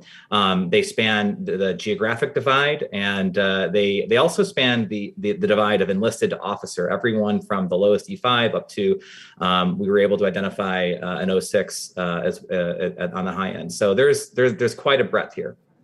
For those that argue that the veteran extremism is not a widespread issue or that we do not have an adequate amount of data to explain its significance, how do you respond? And someone with extensive experience studying this topic and as an Army veteran yourself. Thanks. Well, I myself witnessed extremist activities while I was in the military. So that's my own anecdotal experience. What I will say is that the current military structure is doing everything that it can from our perspective to conduct security stand downs, of extremism in the ranks. But really, more needs to be done. There needs to be more research on this, more research from this committee, more research from DoD, so that we could see really how far that this goes. Thank you so much, Mr. Purdy. My next question is for Ms. Ramagrama. Sorry for the mispronunciation. Moonshot has also conducted extensive analysis on the sheer amount of violent extremist content online and how social media or other digital platforms can be a fertile breeding grounds for violent individuals who are plotting or recruiting others to carry out violent attacks. You may not have specific numbers on veteran participation, but what can you say about the trend lines for violent anti-government or white supremacist content online in recent years? Thank you, Congresswoman. Domestic violent extremist groups thrive in moments of crisis. That's undeniable. Especially the white supremacist ideology is premised on the notion that a race war is coming. Now, crises are moments where we see them grasping onto fear and anxiety in order to grow. And in the last 2 years, America has experienced multiple crises, concurrent crises, overlapping and on top of one another. In the online space, so in particular, we've seen the COVID-19 pandemic. All of us are spending more time online. In addition, extremists are spending more time online. We tracked, going back to April 2020 at the start of the pandemic, a 37% increase in attempts to access domestic violent extremist content on search engines across the country. As of a year later, April 2021, that number had gone up to 140% higher levels of engagement with white supremacist content on search engines. So we are generally in a heightened moment of engagement with extremist content online. That's undeniable. These groups also latch on to current affairs, and Ukraine is perhaps the thing that's in the back of all of our minds right now. When the invasion of Ukraine began, we saw domestic extremists starting to mobilize online. We saw militant white supremacists encouraging others online who espouse their ideologies to travel to Ukraine. And to be very clear, there are veterans who are traveling to fight in Ukraine for legitimate reasons. The worry that I have is extremists encouraging those with their ideology to go to Ukraine to gain battlefield experience, and then be able to use those skills upon their return. So these are just some of the trends we're seeing develop online and the ways in which those groups are specifically targeting veterans. I want to get this question in real quick. What do you see as the role of civil society groups or tech sector itself to addressing this problem? And can we rely on the content moderation alone to remove dangerous posts and messages from advocating violence? Thank you, Congresswoman. The tech companies are scrambling to meet really ambitious targets to remove that content from the internet. That said, we need to accept if we're going to actually effectively deal with this problem online, we need to accept two things. One, there will always be content that falls in the gray zone, and especially as a country that needs to protect its First Amendment right, there will always be content that just needs to stay online. But second, there will always be some spaces on the tech platforms that are just not liable for moderation, where we can't actually remove the content. And actually, Google search is the greatest example here. You can enter anything you'd like into Google search. It doesn't stop you, right? And so in order to effectively deal with the spread of this content on the internet, our solution can't just be about moderation. We have to be using these platforms to reach out to people at risk and offer them safer alternatives. So this is fundamentally about both protecting our First Amendment right and ensuring there's more safer content available to people at risk online. Thank you so much. Thank you, Mr. Chair. I yield back. Thank you, Ms. Sir Phyllis McCormick. Mr. Nels, you're recognized for 5 minutes. Mr. Nels, can you hear me?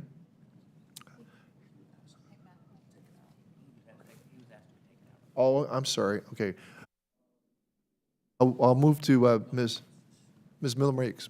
Ms. Miller-Meeks, 5 minutes.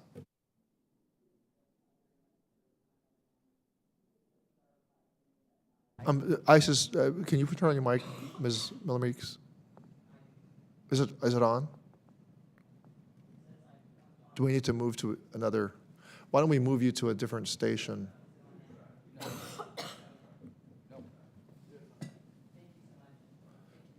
It's still not working, Dr. Miller-Meeks. Why don't we try and get you a mic that works?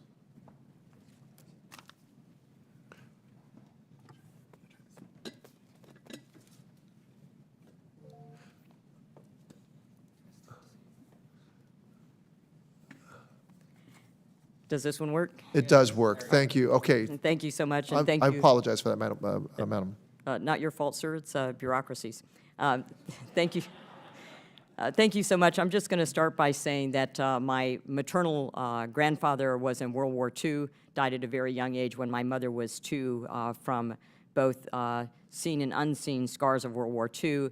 My maternal uncle's ship went down in the Pacific, and he then spent the entirety of his life in his very early 20s at a VA institution prior to his death, never having been with his family. My father served in the Air Force. 6 of my siblings served in the military as well. I'm a 24-year military veteran, and my husband is a 30-year military veteran, both of which we have done deployments and humanitarian efforts, both here in the U.S. and abroad.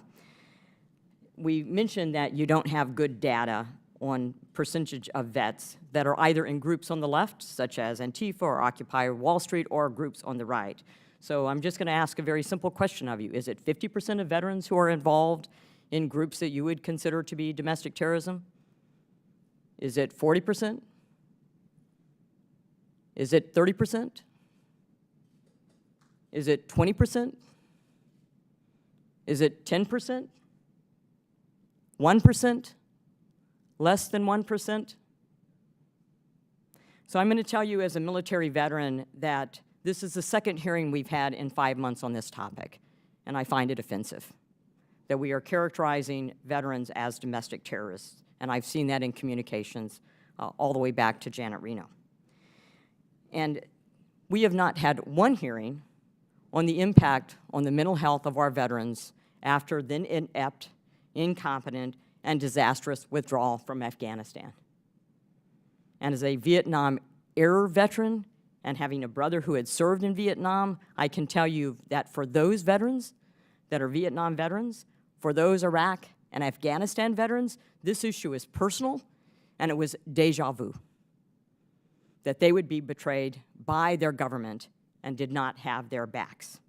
Their mental health issues, their PTSD skyrocketed. I've visited with them. And because of how this debacle has unfolded and this hyper-focus on veterans as domestic terrorists by the VA committee, by veteran advocacy groups, and veteran institutions, and granted, it is an important topic, and we absolutely need to address it. But it has caused mistrust in our veterans. I have veterans approach me whenever I'm at home in Iowa, which is as often as I can be, that they do not trust going to the VA or calling the VA crisis hotline to address or get mental health services. And that's a travesty. And I've heard it repeatedly, not just from one veteran. So in Iowa, we're actually recruiting veterans to our state. We have a home-based Iowa initiative started by Ambassador Branstad, then Governor Branstad. We eliminated the income tax on veterans' pensions. Why? Because veterans show up on time to work, they train, they're dedicated, they're intelligent, they're hardworking, they improvise and adapt, and they focus on problem solving. And they have leadership skills even when they don't realize that they're exhibiting those leadership skills.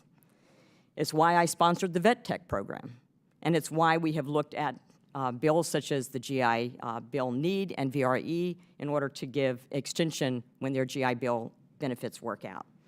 So my question is, can you describe how the importance of employment helps to adjust our veterans with mental health issues, and why we have a lack of peer-oriented programs, which certainly outside of the VA system are beneficial in helping with mental health and behavioral health needs? Thank you.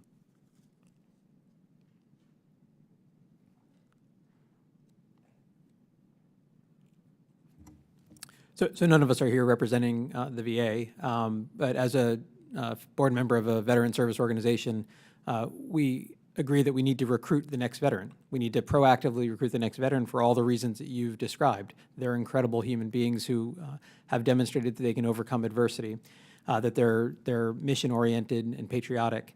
And the question is, what are we competing for them to do? What we're competing for them to do at my organization is engage in building American civic culture, the foundational ideas that support our democracy. And we think that there's lots of very positive ways to channel all of that energy.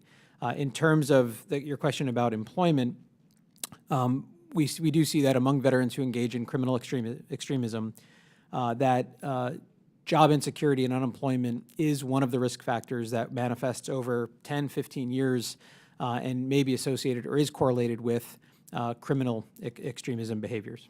Thanks. Thank you so much, Mr. Braniff, and thank you, Mr. Chair. I yield back my time. I thank the gentle lady. I just want to remind the gentle lady that in September of last year, we did hold a hearing, the full committee hearing on mental health and the concerns following the withdrawal from Afghanistan and its effect on our veterans. And as a result, we have negotiated with the four corners the Strong Act. But what's holding us back from moving forward with the Strong Act are the minorities' concerns about the discretionary costs. I do want to now call on Ms. Underwood for 5 minutes. Thank you, Mr. Chairman. During the committee's last hearing on the topic of domestic violent extremism in October, I was shocked by the hesitancy of so many people participating in the hearing to name the threats that we're facing. Our witnesses have laid out the evidence showing that specific groups like the Oath Keepers, Proud Boys, and 3%ers have targeted veterans in their recruitment efforts. And while it is important to note that the vast majority of current and former service members are not associated with these groups, research shows that there has been an upward trend in recent cases of criminal extremists with military backgrounds. To effectively prevent domestic violent extremism among veterans, we need to follow the evidence and be explicit about what's happening. Our veterans deserve this respect. The added risks they face from domestic violent extremist groups are because of their service to our country. This means naming the domestic violent extremist groups that are targeting veterans, just as we name foreign terrorist organizations that pose a threat to the security of the United States, or foreign adversaries that target service members for information. Mr. Braniff, can you explain the importance of being explicit in identifying the specific domestic violent extremist groups that target veterans and the consequences of failing to do so?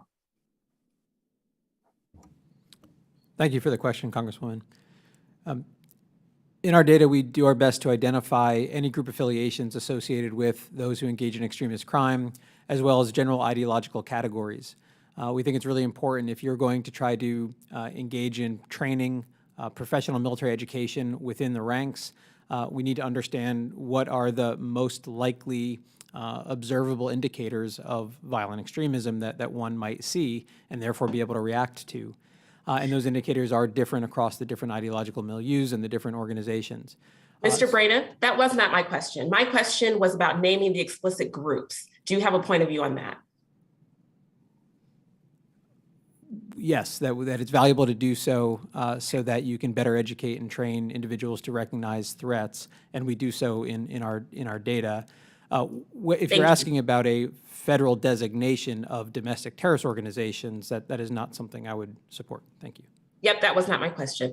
Mr. Braniff, in your testimony, you underscore the important role of VSOs in preventing violent extremism among veterans. What recommendations would you offer to VSOs and other stakeholders about how they can identify, name, and proactively communicate with veterans about specific domestic violent extremist groups that target former service members? We think it's very important to provide what are called community awareness briefs about the current state of the threat in the United States based on empirical data and not political whim or opinion. And so we think it's really important to provide as factually accurate information as possible while also not just focusing on the current moment, but talking about the techniques that all extremist groups use to manipulate people so that a serviceman or woman could identify, or a veteran could recognize those manipulative tactics when they're used by whomever is using them. Thank you. And that is something that you coach VSOs to proactively communicate? Yes, it's one of the goals of We the Veterans is to engage with VSOs to build their capability to serve as a preventative ecosystem, and that requires awareness. Great. Thank you, Mr. Braniff. In addition to the veteran service organizations, VA also has a critical role on these issues. Ms. Ramalingam, your organization receives funding from the Departments of Homeland Security and the Department of State to address violent extremism. To what extent is VA currently coordinating with federal agencies that actively track domestic violent extremism, and what opportunities exist for deeper collaboration between the VA and DHS, the FBI, and other relevant agencies to prevent violent extremism among veterans? Thank you, Congresswoman. I can't speak to the level of coordination ongoing right now between the VA and DHS, but what I can say is in order to protect veterans that are being targeted by extremists, we do need to build on pre-existing services, and who best to offer those services, who's already offering those services to the veteran community than the VA. We would hope that DHS and that the VA can work together to ensure that existing mental health support, career counseling, community outreach, all of the services we've talked about today are better equipped to be able to handle individuals who present at those services and start to show those signs and signals of radicalization. These efforts shouldn't necessarily be run out of Washington. We believe they should be coordinated at the level of the VA's regional veteran integrated service networks. This should be a local initiative from the ground up. But in addition, as I've mentioned earlier, the VA has a role to play in digitizing services to ensure better access specifically to veterans who are in online communities where they are being targeted by extremists. Thank you so much to our witnesses. I yield back. Thank you, Ms. Underwood. And I'll call on Mr. Gallego for 5 minutes. Thank you, Mr. Chair. I want to start today by thanking the witnesses for being here and Chair Takano for holding this important hearing. Talking about domestic violent extremism is always difficult, but it is especially hard to talk about it when it comes to the veteran community. I was on the House floor on January 6th when the Capitol was attacked by domestic violent extremists, aka insurrectionists. On January 6th, it was my Marine training that kicked in and allowed me to help the other members stranded on the floor to put on their gas masks, keep calm, and unfortunately even prepare to fight. Other veteran members of Congress also helped members stay calm up in the galleries as rioters were banging on the doors. Many of the Capitol police officers who defended this building that day are veterans as well. On January 6th, I was grateful that they were veterans in the Capitol to fight for our colleagues and to defend democracy. Because as any veteran knows, serving your country doesn't end when you leave the service.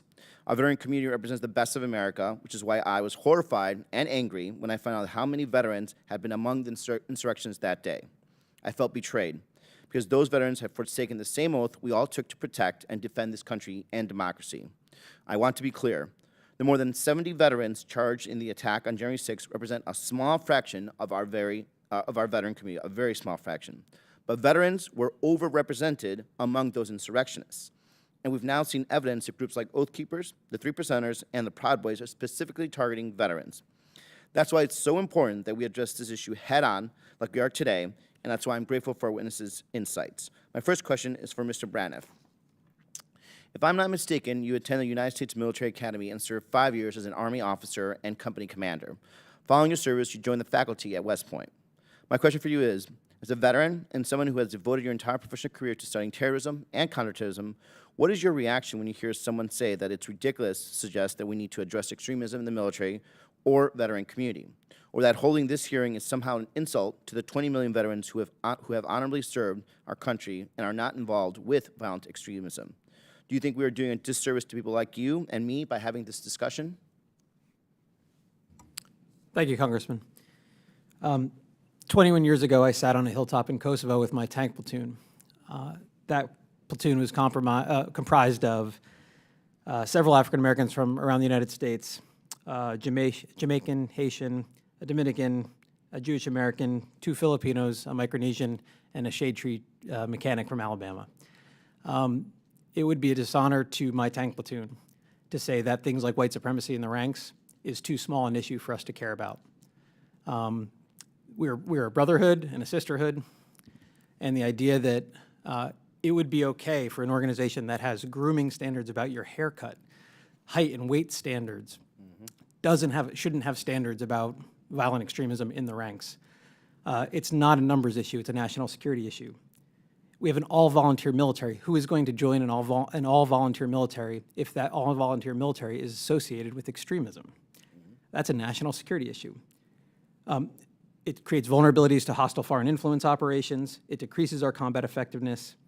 It undermines the preface of civilian control of the military. If our military members are putting ideology or party in front of country, it makes it easier for our servicemen and women to be manipulated, and it undermines our combat effectiveness.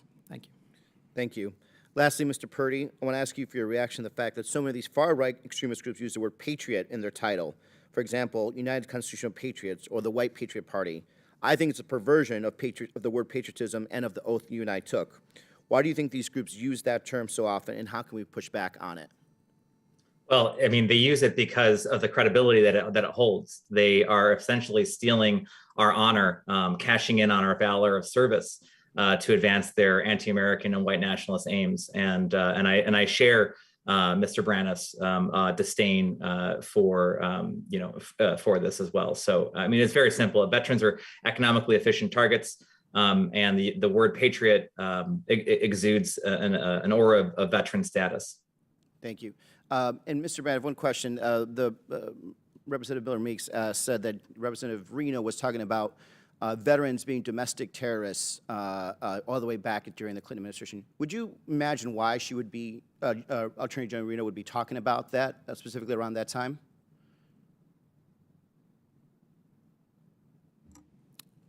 Congressman, thank you for the question. I believe there was a report regarding the concern over veterans joining domestic violent extremist groups, and it created a political backlash. The unit at the Department of Homeland Security responsible for that was basically shuttered, and unfortunately, some of the concerns that were raised proved to be accurate.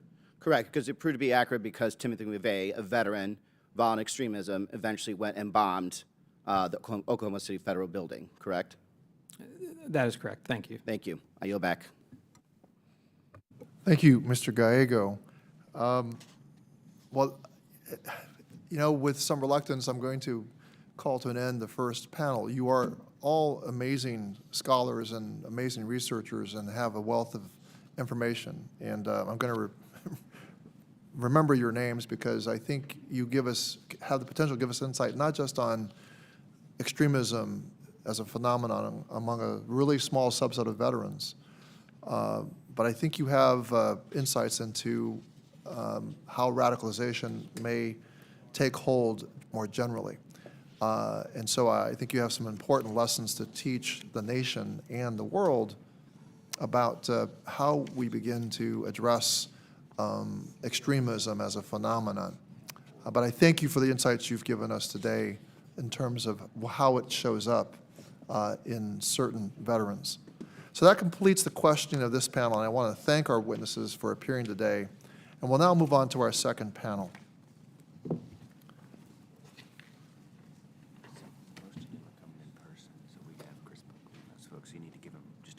I'm going to give the second panel just a few moments to get situated.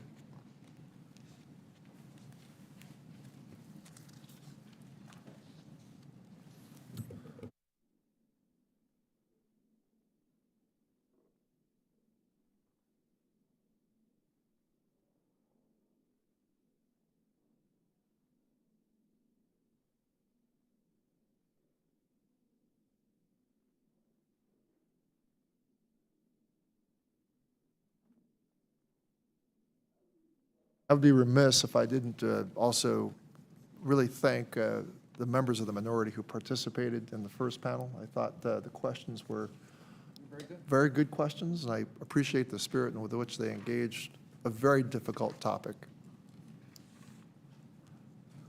So I now call up and recognize our second panel.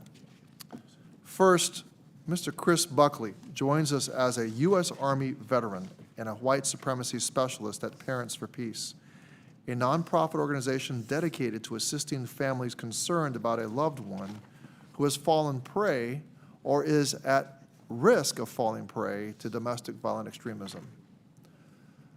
Ms. Emma Juan also represents Parents for Peace, where she worked to establish and build the organization's intervention helpline and trauma recovery program. Mr. Joe Chanelli is a U.S. Marine Corps veteran and a National Executive Director of American Veterans otherwise known as AMVETS, the nation's fourth largest veteran service organization. Mr. Shinelli was honorably discharged from the military in 2006 after serving in Afghanistan, Pakistan, Iraq, Kuwait, East Timor, and the Horn of Africa. Ms. Sarah Strader, Executive Director of the Secure Families Initiative, a nonprofit organization that advocates on behalf of military spouses and families. I'm pleased to note that Ms. Strader was also recently selected as an AFI 2022 Military Spouse of the Year.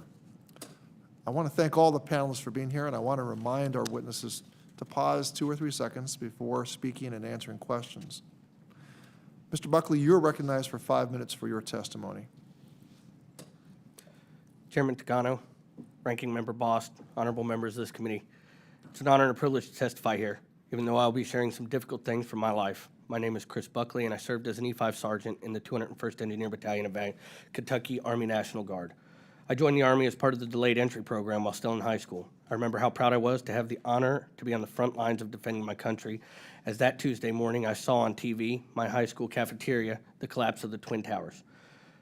But the way I saw my country rally around its suffering made me proud to be an American soldier. You could call me an idealist.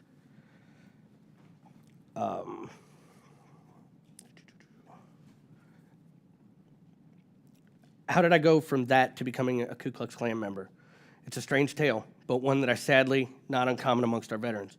I was not born racist. In 2008, when I was deployed to Afghanistan, I made friends with a generous and kind local Afghan named Abdullah. In the afternoons, we sipped tea together and exchanged stories of our lives before the war.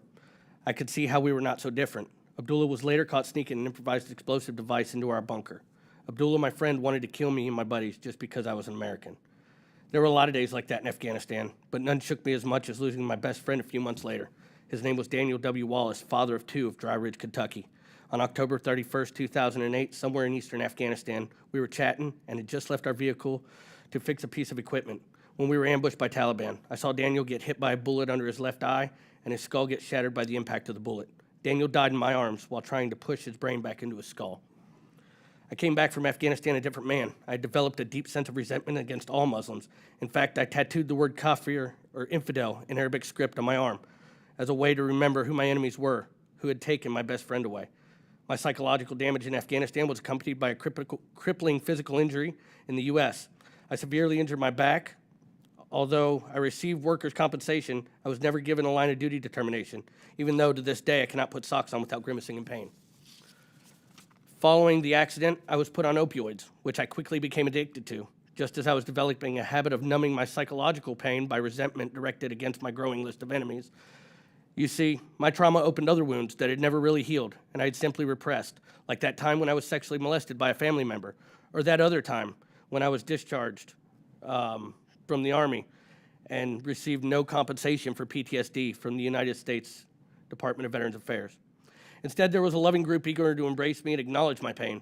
It was the Ku Klux Klan, and they did not approach me with pitchforks or burning crosses, but with a plate of barbecue ribs, a Bible, and the promise of brotherhood I missed from my days in the Army. In fact, I probably still would be in the KKK had it not been for the intervention of my wife. My 4-year-old son had started asking for his own KKK outfit. My wife had just had enough. She gave me an ultimatum. It was going to be either her and my son or the Ku Klux Klan or drugs. In the meanwhile, she reached out to a former extremist online who took me in touch with Parents for Peace. In order to take back my life, I had to quit my drug addiction. I had a few relapses, all of them on Halloween, the day I lost my friend in that ambush. Giving up my addiction to hatred and resentment was not any less challenging. I wanted to blame others. I wanted to remain an angry victim rather than take responsibility for my own actions. And I wanted a quick fix to numb my pains right then and there. Prevention of radicalization is always better than treatment. We need to prepare our troops not only for being soldiers, but also for civilian life when they transition home. We need preventative solutions to our soldiers to deal with the trauma of active duty in healthier ways. I'm very proud to have contributed to one such solution at the Trauma and Recovery Program. I'll be delighted to work with you, the members of the Department of Veterans Affairs, and anybody else to see how we can expand on this initial resource into program for veterans. As part of working on myself, I pledged that for every person I recruited into the Ku Klux Klan, I wanted to pull 10 others out of extremism. While I am ashamed of my time in the Ku Klux Klan, I am proud to be on the front lines of combating this threat and becoming an interventionist at Parents for Peace. I'm helping on extremism cases from KKK to Islamism, eco-terrorism, Antifa, and others. Extremism is not a political problem, but a public health issue. This is not simply a Republican or a Democrat problem.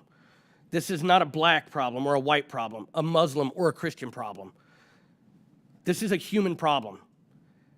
By politicizing the issue, by confronting extremism to only one group of people, by using it as yet another weapon against the opposite side of the aisle and our political rivals, we don't heal the wounds, we just inflame them.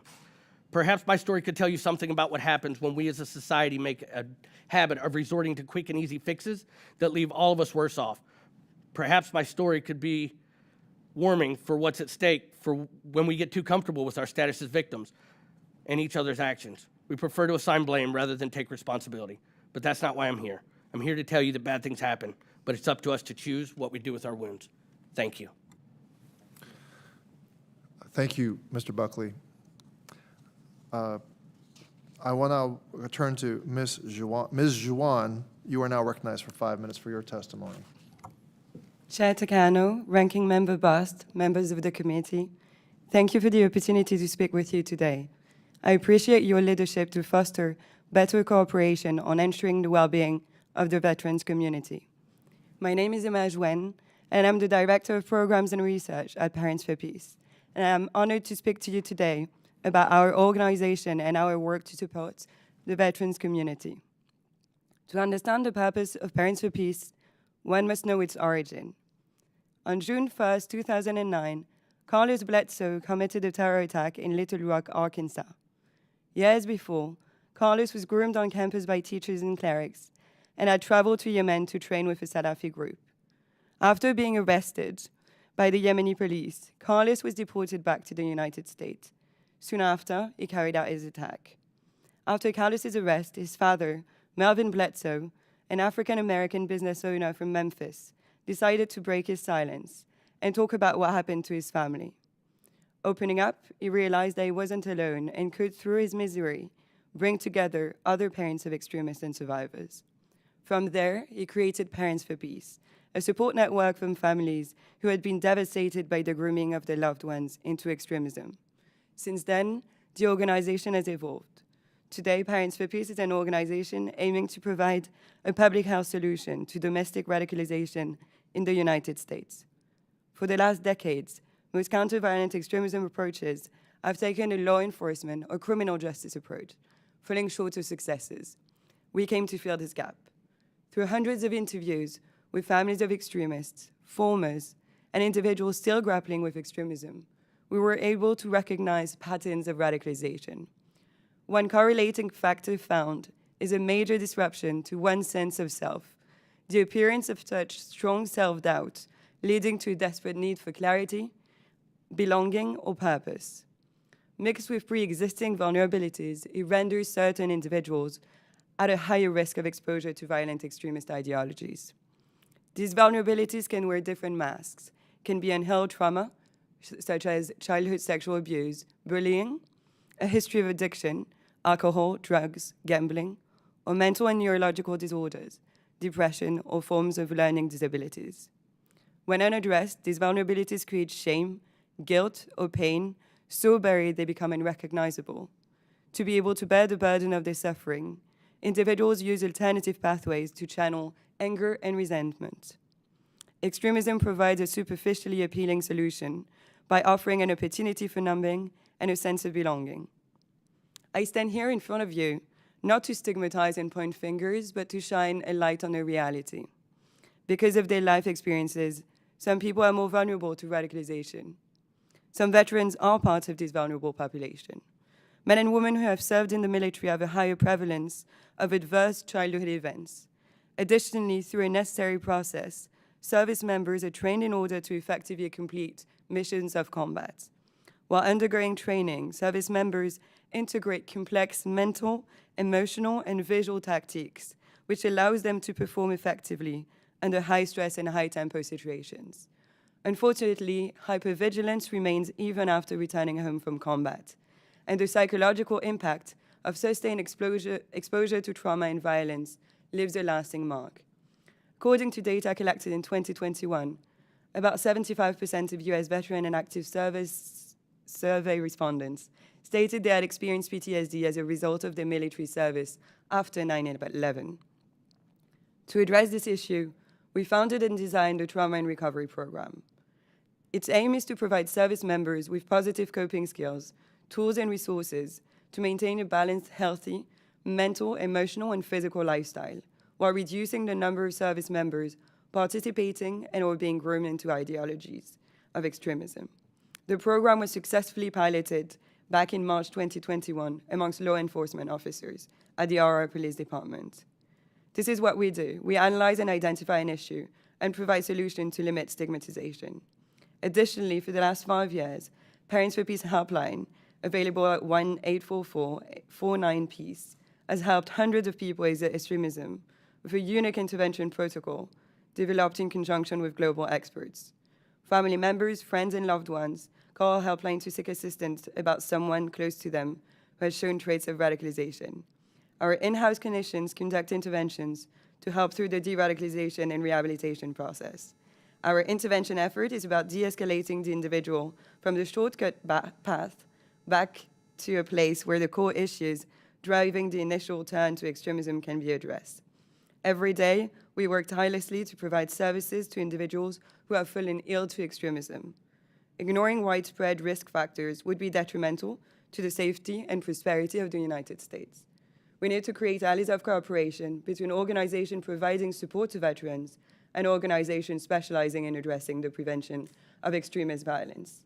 Investing in such educational resources and programs will allow the risk to be reduced. Thank you, and I look forward to your questions. Thank you, Ms. Juan. I now will call on Mr. Schinelli for 5 minutes. Mr. Schinelli. Thank you, Chairman Takano, Ranking Member Bost, members of this committee. As the largest veteran service organization that represents all of Americans' veterans, MVETS is honored to share our thoughts and expertise as it relates to the complex and multifaceted events that led us to the point of having a congressional hearing that uses the words veteran and violent extremism in the same sentence. First and foremost, MVETS must highlight one critical fact.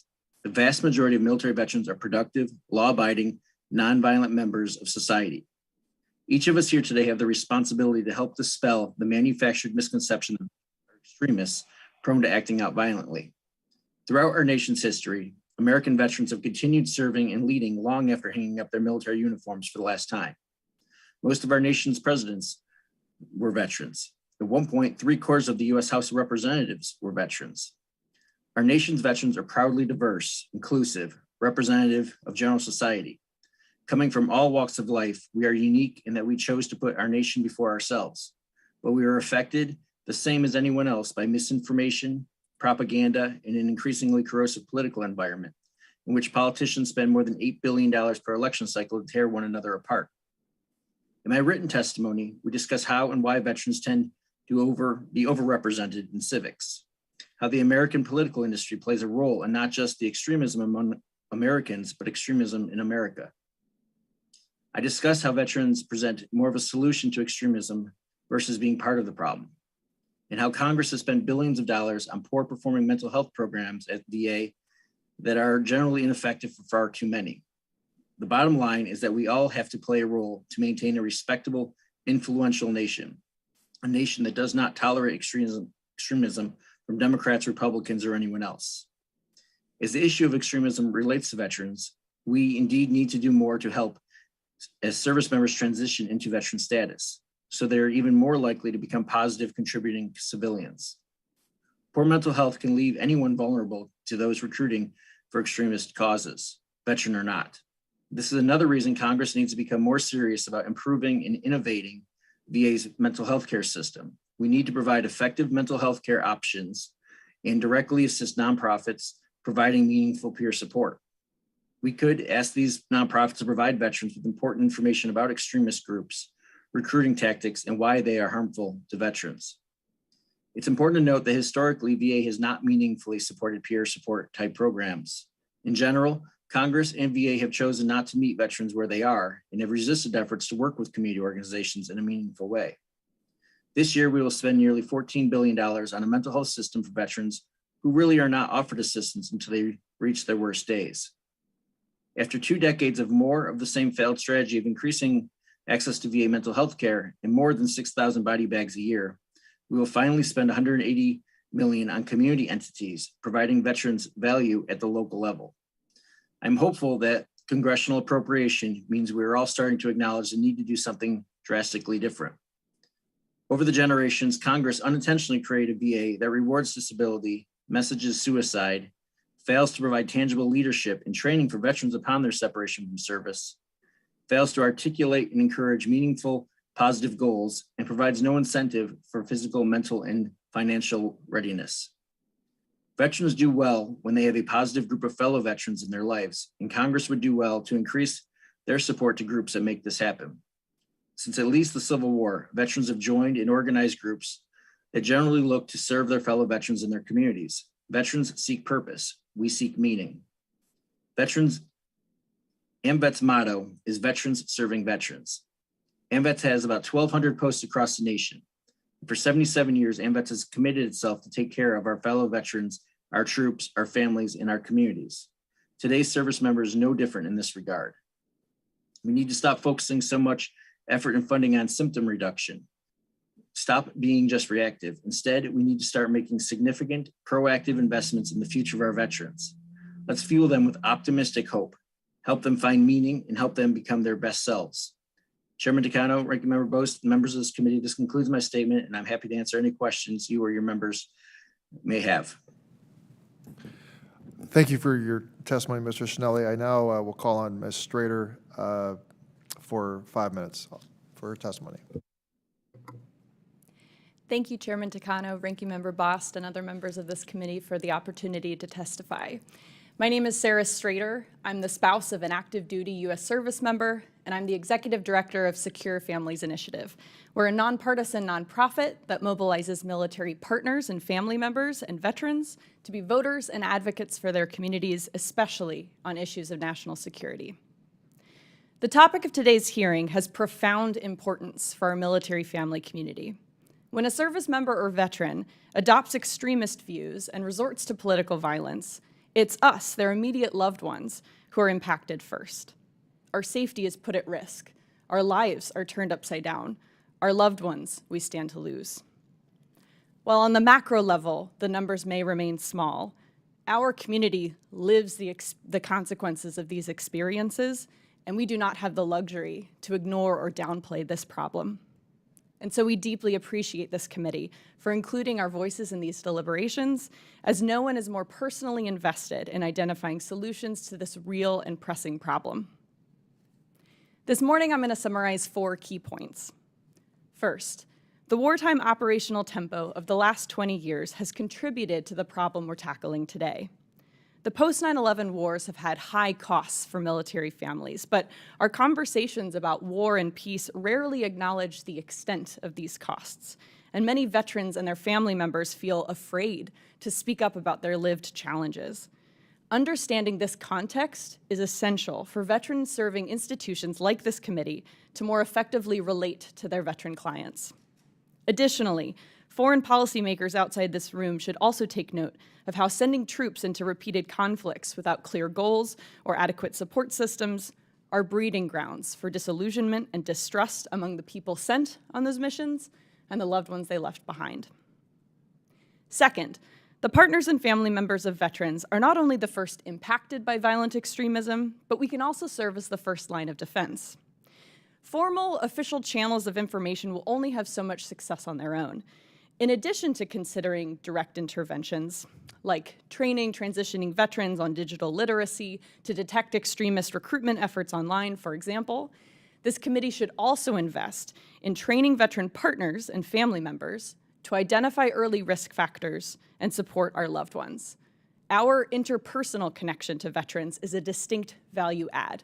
Equip the willing to engage the unwilling. Third, voting and other forms of civic engagement provide peaceful alternatives to political violence. Because the military lifestyle can make it hard for service members to vote or participate in other aspects of civic life, it's not surprising when transitioning veterans feel discouraged or confused about how to address their concerns through civic engagement. People are more likely to resort to extreme tactics when they don't feel they have any other choice. This committee should support efforts that clearly define the voting and civic engagement activities available to veterans, both during and after their service. Because we all want veterans and their families to be able to fully participate in their First Amendment rights and the democratic institutions they serve to protect. Fourth, SFI stands ready to partner on this issue. In our written testimony, we laid out examples of how Secure Families Initiative, or SFI, approaches peer-to-peer civics education, and it is my hope that our work and the work of other non-governmental partners can continue to inform this committee's strategies. I thank this committee for hosting this important hearing. The issue at hand is real and urgent, and no one cares more about supporting our veterans than us, their families. Thank you, Ms. Strader. Without objection, the written testimony of our second panel witnesses will be included in the hearing record. So I now recognize myself for 5 minutes, and I'll begin my questioning with Mr. Buckley. Mr. Buckley, it goes without, I mean, I'm just so blown away by your courage, and I'm inspired by the new mission that you've embraced for your life. It truly is inspiring. So I want you to know that, and welcome to your first time to testify before Congress. Since the focus of this hearing is the importance of peer support in preventing and responding to domestic violent extremism, I'd like to ask you about the peer support you received over the course of your personal journey. Tell me about the role your wife played and the role another former white supremacist played in convincing you to step away from the life of racism, homophobia, and anti-immigrant hatred. Chairman Takano, thank you for your question. Invaluable. My wife is, as was stated previously, the first line of defense against the issues that I was suffering from. I drug her through the mud, I drug my family through the mud, and I drug my country through the mud. It became a shame issue. The more ashamed I was of myself and the things that had happened to me, the more angry I got that I was unable to provide the services that I needed. I blamed the homosexual community for what had happened to me. I blamed the Muslim community for the things that happened to me. I blamed my fellow countrymen for being tossed to the wayside in my time of need. I spiraled down the rabbit hole of addiction, as so many other veterans do, and I used addiction as my attempt at suicide because I was too scared to take my life in another manner. The fact that my wife reached out to another former was invaluable because that former didn't address my ideology initially. He addressed my substance abuse, which we also share in common. And once I was able to gain a sober mind, a sober heart was easy to follow. And I had a very real, organic, and natural relationship built with this individual by that point. I think that the value of peer support and other services that are veteran operated, former extremist operated, and contributed to are invaluable. And just like we equip our soldiers to go into combat with the best possible equipment, we should equip our organizations on the front line of dealing with violent extremism amongst our veteran community with the very best equipment. And I think that formers and soldiers are the best possible equipment. Well, thank you for that. And I note, I just want to reiterate, you're saying in your testimony that your first encounter with the intervention, specifically with Arnold Michaelis, was not about changing your beliefs, but about being challenged on the addictions. And that confronting the addictions led to your later question about the beliefs you have, but they weren't trying to change your beliefs at first. I'm interested in this concept of hate and extremism functioning like a drug addiction. And I'm wondering what that says about how this problem should be confronted. So go ahead. Thank you, Chairman Takano. So in the beginning of getting involved in this intervention work, I asked a question to several people, addiction counselors, other clinicians that I knew. Is it possible to be addicted to the idea of justice seeking and retribution, retaliation, just as much as it is to be addicted to substances? Nobody could tell me no, but nobody could tell me yes. I then inherited that burden of finding the answer. In the studies, I found that the same sections of our brain, such as our nucleus accumbens and our amygdala and other parts of our brain that activate during substance abuse, are also activated during the release of revenge cravings. Make it very possible for the addiction to transfer over. And it's even higher possibility amongst people who already have a substance abuse disorder. That being said, I decided that it was time to create a program that addresses extremism and ideology. It's the same way we do addictions. And we created the Trauma and Recovery Program.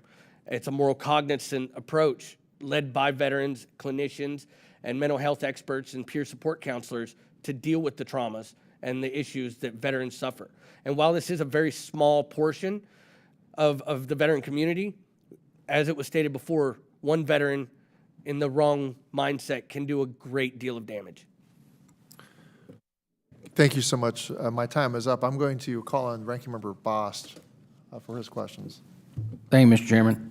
Mr. Chanley, your opening statement is absolutely correct, and the vast majority of veterans are not violent extremists in any way, shape, or form.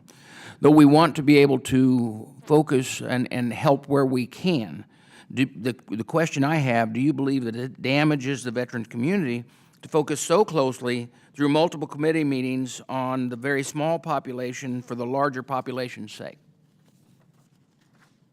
Thank you, Ranking Member. That has certainly been a concern of ours, that this would bring back damaging stigma by perpetuating and magnifying a few bad apples. That said, this is certainly an issue that we as an organization have considerable effort toward addressing internally, and we'll continue to work with other partners as well, including with we the veterans from the first panel here. We're committed to ensuring that we meet our responsibilities in making it clear that it really is a few bad apples and that we need to address this as a community. So, Mr. Chanley, same way with AMVETS has been a long leading voice on the needs to improve mental health and suicide prevention by veterans. You know, I think you and I both believe the VA has been missing the mark on this tremendously. I also believe that we both are concerned that the number of veterans who died by suicide remains as high as it is, despite as much tension as we focused on that. How do you think we can fix that? We've been pounding the drum for years now, before this committee, before the Senate committee, and with the last few administrations, about thinking outside the box, becoming innovative. We have proposed more than just rhetoric, though. This is about working with our community agencies, organizations, groups at the most local levels possible. Those who actually know their veterans, where our veterans live, where our veterans work. Nobody understands the challenges as well as they do. Certainly, none of us in Washington know to that extent. We've seen positive efforts from Congress here in the last few years. They're still falling short. But as I'd indicated in our testimony, we're hopeful that this is a sign of moving forward and understanding that the VA cannot do this on their own. Thank you. Mr. Buckley, I want to thank you for sharing your story here today. And, I commend you. I commend your wife for doing the hard work to get yourself to a better place. and lead the way to other veterans who may be struggling like you. As the saying goes, an ounce of prevention is worth a pound of cure. So what could Department of Defense or VA have done better to prevent the trauma and pain from manifesting itself through and driving you towards the membership of KKK? Ranking Member Boss, thank you for that question. It's very important that I be very clear and honest. Throughout my time in the service, a lot of traumas, a lot of experiences that hurt. I'm reminded of when I was deployed to go to Afghanistan. It took me 6 months to go through pre-mob at Fort McCoy, Wisconsin. That was my entire battalion to get mission ready, checks in the boxes, everything in order. When I come home from Afghanistan, I was on my couch drinking beer with my buddies in 2 weeks. That size frame is considerably inappropriate. We have a program at Parents for Peace that I would love to share with the Department of Defense, the members of Congress, the Veterans Affairs Committee, to help implement in that downtime when soldiers are brought back. We can utilize that time that they are on FOB or on the base doing their demob in the evenings to give them tools while they're already being paid and on the clock. So we wouldn't have to bring them in after they get home. I think that there's a lot that we can talk about. This program's amazing. And unlike other programs that have gotten a lot of funding from DHS, Parents for Peace gets zero. We fund these programs ourselves and through generous donors. Yet we are the ones who are bringing solutions to Congress instead of data. And thank you very, very much for that. Thank you. My time is running short, but I do want to thank you and the other witnesses for being here. With that, I'll yield back. Thank you, Ranking Member Boss, for that question. I want to thank the more senior Democratic members for allowing me to call on Mr. Gallego to allow him to get to a speech. But Mr. Gallego, you're recognized for 5 minutes. Thank you, Mr. Chair, and thank you to my colleagues for letting me jump. First of all, Mr. Buckley, brother, everything you said, I felt when I lost my friends, and I understand what you, where you came from, where you're going, and I'm very proud of you. It was tough. It just struck me right out when you said I had a pre-mob of at least, I think, 3.5 months, and when I got back, they kicked us right out. Cut off our contracts. People had no places to live. They're very quick to get us to war, but as soon as they don't need us, they just threw us to the streets. And I know that feeling. I'm sorry that you had to go to that. And I think everyone here is sorry that we have done that to our fellow veterans, our brothers, people that we say are warriors, but then we treat them as just a budget item when it comes to giving them the housing that they need when they get back from deployment, or just even if they need any care. And God knows, like, especially my unit, we had a tough time even getting to VA back in the day. So I love you, brother. Very, very proud of you. And, honestly, I was supposed to have a question here and that, but I think I just want to make that statement. And, I think you're doing great work. Everything you've seen, I've seen and felt. And there's a lot of veterans out there, and you at least have the courage to talk about it, to do something about it. I just want you to know that. Ms. Joanne, I want to ask you about what interventions, in your experience, are the most effective for veterans who have already been radicalized or fallen within an extremist group online or in person. The veterans who attacked the Capitol on January 6th were already very deep with false ideology. What's the best way to provide off-ramps for veterans at that point? So, apologies. Thank you for your question. The work that we do at Parents for Peace is mostly focused on the family and loved ones and people that can act as pillars and mentors. Because we do believe, as Sarah was mentioning earlier, that families can play this role and can really be the way in order to use the emotional link and the social connections. We see that radicalization happens the further isolated you are, and that's what isolation and a sense of abandonment is what a lot of veterans suffer from when coming back. And we try to use the family as a way in, and something that we also really touch on when we try to coach the family first, without even going to the veterans when they reach out to us, is trying to educate people on what extremism is. using the addiction analogy, perceiving extremism as a form of addiction, perceiving hate as a drug of choice, and trying to explain that people don't necessarily go to extremism because they care about the content, because they care about the ideology, but more because of what it does to them, how it numbs the pain, how it's a way to, how cathartic it can be to people. And so using those educational resources and really training and educating is really the way in for the families to then be able to have a toolbox to intervene directly and be the ones that are equipped in order to actually show up, because they're going to be around, they're going to be exposed to everyday extremism and to everyday hate. And so having them be equipped in order to address this is extremely important, and that's the most success that we've seen so far. Thank you. I yield back, Mr. Chair. Thank you, Mr. Gallego, and appreciate your questioning. Ms. Brownlee, the chairwoman of our Health Subcommittee. Ms. Brownlee.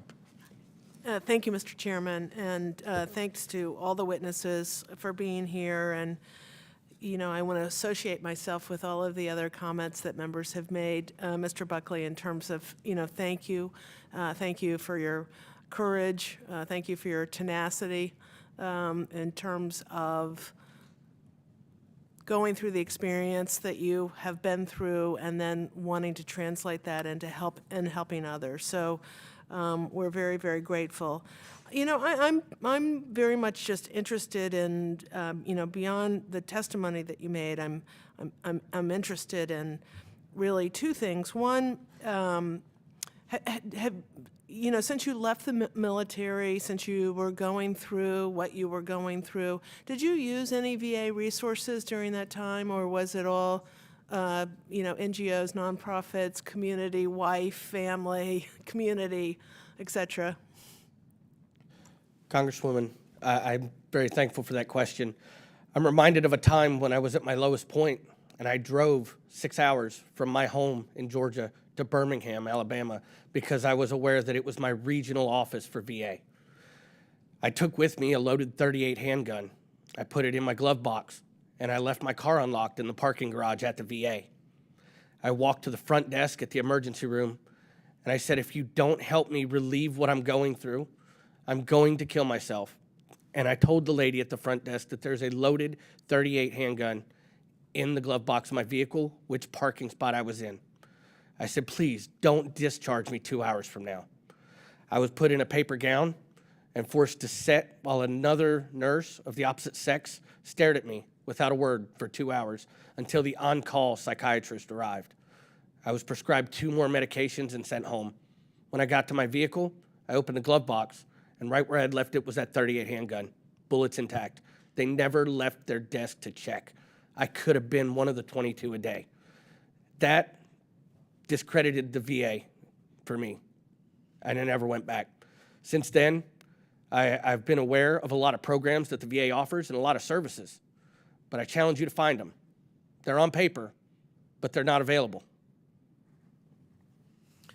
Well, I hear you on that, and again, you know, it's you know, the story that you tell about going to the VA when you're in desperate need and desperate help and not receiving it. We continue to work on that. Suicide is a huge priority of this committee, and we'll keep at it. The other area that I'm interested in is I just want to hear a little bit more about your intervention experiences. And so, you know, how does that come to be? Are you are people coming to Parents for Peace and then you get connected with them, or are you actually reaching out and, you know, doing an intervention on a particular person? So it's a little bit of both. Normally, Parents for Peace will receive an intake call from a family member or a loved one who is concerned, and Emma does that intake, and it's very in-depth with a psycho-bio intake. I'm learning new words.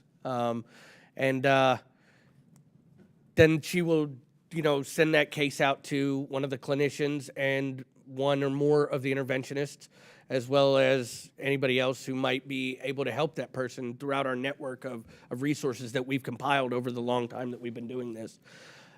I'm also a bit of a trailblazer, and I like to be proactive instead of and I do troll a lot of online groups that have a tendency for extremism and radicalization. And whenever I have the opportunity, I do single a person out and try to plant the seeds. And that has been very effective to date. I can think of several people, without throwing their name out there, that I have helped leave the grooming process of violent extremism, Islamism, eco-terrorism, Antifa, white supremacy. There's not one broad, it's all extremism. And in that, it's just who I am, and that's the way I work. So you're saying that in terms of your proactivity and your outreach, you're outreaching to people online and actually succeeding and getting them to walk away with the groups that they're associated with? Absolutely. In the military, we use a term called TTPs. The enemy will adjust their tactics and training procedures, and in turn, we adjust our training and tactic procedures. It's just something I was trained to do, and I see that the online space is being utilized, and that's why Parents for Peace and our partners are very involved with online services, helpline, and access to ourselves as interventionists. I mean, we don't make ourselves inaccessible. Just last week, I had 2 people reach out to me online self-identifying as needing help with de-radicalization or leaving the extremist ideology. Thank you very much. I yield back. Thank you, Ms. Brownlee, for your questions. I just want all the members to know, and all those offices that may be listening in on behalf of the members, that I do intend to go through a second round. We have such incredible witnesses, and I want to give them all a chance to maybe make a contribution today. I'm devastated, Mr. Buckley, that you had that experience at a VA. We have enacted a law that, it's an Access Act to really improve VA's emergency care for suicidal thoughts and suicidal ideation. And I wish they had, I wish that the law that we passed together and got signed into law in the last session of Congress, which will allow a veteran to call the crisis line and get evaluated and immediately get referred to mental health care, either inpatient or outpatient, and not have to worry about paying for it. So I wish that had been there for you. We've also increased mental health services for rural veterans specifically. And Ranking Member Boss, I didn't mean to leave you off the Strong Act, but Ranking Member Boss is a co-sponsor of that bill. We've been working with the Four Corners, and I didn't mean to be flip, but I'm hoping that we can get this to the floor as soon as we get a cost back. But I realize that, but you know what? I believe that we got to put our veterans first, and I'm not so worried about the cost. And I'm not saying that the minority in that particular case, I didn't want to mischaracterize them, but Ranking Member Boss and I are together on trying to improve mental health services for our veterans.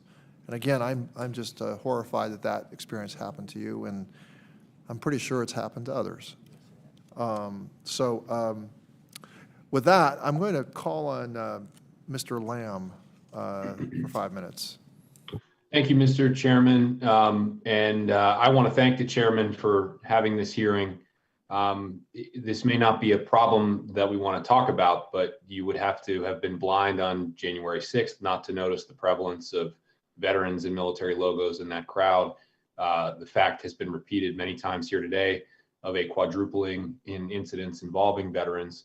And so in the same way that we talk about suicide, even though the vast majority of veterans do not commit suicide, we have to talk about this problem. And it is nothing unusual for veterans to both protect their own and police their own. It's something that we do on active duty every single day. There is a small number of people who don't meet the standard, commit crimes against the Uniform Code of Military Justice, and it is dealt with. This is the same thing. And that is not to equate all problems of mental health with all problems of extremism. They're not the same, but there are clearly common factors that have been discussed here today. So I'm happy that we're shining some sunlight on this problem and that we have benefited from the testimony of such great witnesses. Mr. Buckley, I would like to ask you something more in the spirit of an ounce of prevention is worth a pound of cure.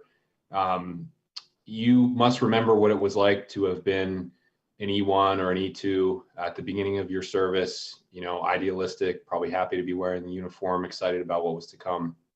I'd like you to talk a little bit about what you think it might have been like if you would have met your current self back then, if there had been some sort of official briefing or training that you had to take part in, where someone could have warned you that these groups are out there opportunistically seeking veterans for membership. You know, in your case, it was the KKK, but just as commonly, we see a group like the Oath Keepers, which holds events in VSO posts in some parts of the country, which specifically targets military and law enforcement people because of the skills that they have, and which played an enormous role on January 6th, for which the head of the Oath Keepers has now been indicted for seditious conspiracy. These groups are serious and they want to grow. They want to get bigger and stronger over time. And so as we all grapple with what to do about that, I think one thing it would be helpful if you could tell us practically maybe what it would have been like for you to hear this while you were on active duty, either at the beginning or at the end when you returned from deployment, and what, if any, messages you think might have made a difference at that point. Thank you, Mr. Lamb. I think it would have been a game changer in terms of maybe the briefings before. The military holds mandatory briefings around extremism, radicalization, ideologies, things of that nature. So it is talked about. It's talked about prior to, but it needs to be talked about on the back end. I feel like although I didn't really fall deep into my extremism ideology until I left service, as odd as it sounds, there was a conflict about my oath of enlistment and becoming involved in other organizations. But it was the fact that I didn't have that ability to know what was going to happen to me when I left the military. I thought everything was going to be great. And I guess I always remained an idealist, even to this day. I have the idea that our country can come together and avoid political extremism that we see today, where it's completely acceptable for somebody to look at a member of an opposite party and call them a libtard or a Democrat or Republicans, white supremacists and extremists. It's unacceptable. We're Americans. And the fact— And let me ask you, have you ever been invited in to speak to a group of active duty service members or reservists? No, sir, I have not. Although that's the kind of thing we need to change. That's really what we need to change, and that's what we're going to work on. But I just want to thank you for the work that you're doing, because it's never going to be more powerful than hearing it first person. You know, your idealism is something that we want to preserve and protect. I'm glad that you have it. We need more of it, and it's what these groups prey on. They distort the meaning of the oath. That's the problem. The people who attacked the Capitol on January 6th, many of them believed genuinely that they were doing the right thing for the country.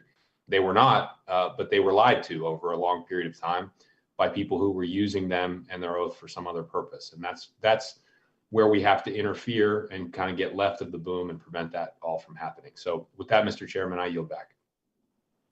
Thank you, Congressman Lamb. I now call on Mr. Mervan for 5 minutes. Mr. Buckley, I want to again thank you for your courage and your ability to be able to discuss these issues, and for putting the time and effort in helping others and advocating for others so they don't go through what you went through and trying to advocate for change. With that, I'd like to dive into the details a little bit on the personal journey a bit more. How were you first introduced to extremist or white supremacist ideas? it was accidental. to say the best. When I come home from the military, I didn't have an idea of whether I was a Republican or a Democrat.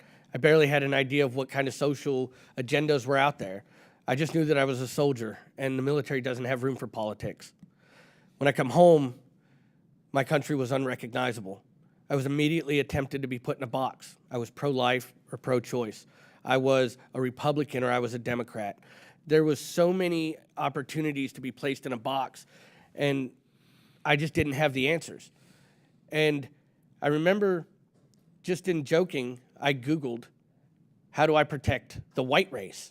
Because everybody was so hyper-focused on refugees and everything else that I felt like maybe I should, click up with my own people. Very tribalistic. You have to understand, I'm from rural America, and urban America is completely different. It's two separate Americas.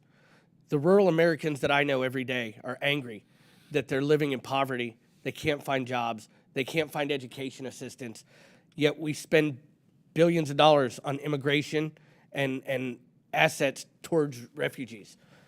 That's not my words, that's theirs.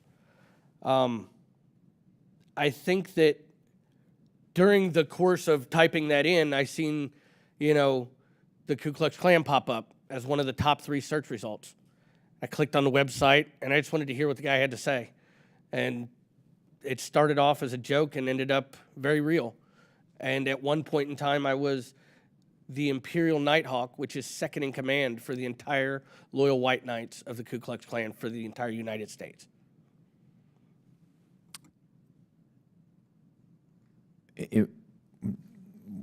My next question would be, did you experience any difficulties? Well, you already said this. Help me out when you talk about the rural area and the inability to find a job. So I want to circle back to what the VA offers and what the DoD offers as far as workforce development and any opportunities that they provided for you to be trained or to transition into the workforce. And now looking back, what do you think should be prioritized in that transition? It's a very complex issue. It is not just what do we need to prioritize more, what do we prioritize less. It's the fact that rural Americans, such as myself, are 85 miles from my nearest veterans hospital and my VA center. The fact that I'm having trouble finding a job, the increase in rent, not to mention the cost of gas, makes it impossible to get to these places, to enroll, to take these classes. That's just the way things are right now, and I don't think it's anybody's fault. And I guess what I want to hone in on, I know one experience that there is and I don't know the name of it, but there's a program that allows, while you are transitioning out of the DoD or out of active duty, that you can do internships or you can work. Were those offered to you or communicated to you? Did you have access to them? Sir, my unit was so incompetent that I broke my back in a vehicle accident and was issued workers' comp instead of a line of duty incident report. So no, they were not. I didn't know anything about them until year and a half after I exited training and service. So I guess I want to just, last question, with the transition, what would you change? I would take some of the extra time that we have at demobilization stations, and I would implement people such as myself and other veterans and spousal advocates and family advocates to take time to go to these bases, talk to these soldiers returning home, let them know what's really out there, not just thanks for coming, welcome home, and go drink some beer. Like, this is what's going to happen. You're going to face challenges. And just give them the tools they need when they leave. Soldiers are resilient, but there are a handful of us who fall victim. And those are the ones that we focus on. The rest of them can take what they need and leave the rest. Thank you very much. With that, I yield back. Thank you, Mr. Mervan, for your questions. Ms. Sherfilis McCormick, 5 minutes. Thank you, Mr. Chair. I first want to start off by saying thank you so much, Mr. Buckley, for your testimony. It's brave of you to be here to tell us what you're going through and give us a different perspective. My first question is for Ms. Juni. How do people typically find their way to Parents for Peace? And how often does a radicalized individual themselves reach out versus outreach by friends or family members who is concerned about their loved ones? Thank you very much for your question. So most people actually reach out to us via our helpline. So we have a helpline that's available Monday through Friday, 9 a.m. to 5 p.m., where we have first responders. And so anyone can reach out to us, call us, and then we undertake this whole intervention protocol. Most people, when we ask, actually find us by typing keywords online. So extremism, worried, family, radicalization. We also have cases that are being referred in the pre-criminal case phase by the FBI or other law enforcement agencies. We've had cases being referred by the Department of Justice, by the U.S. Probation Office. We've had cases being referred as well by schools, psychologists, social workers, a lot of those people being exposed to extremism. And regarding the data, I don't have the exact number, but I would say that most of the cases that we have are being referred to by a family member rather than a self-referral.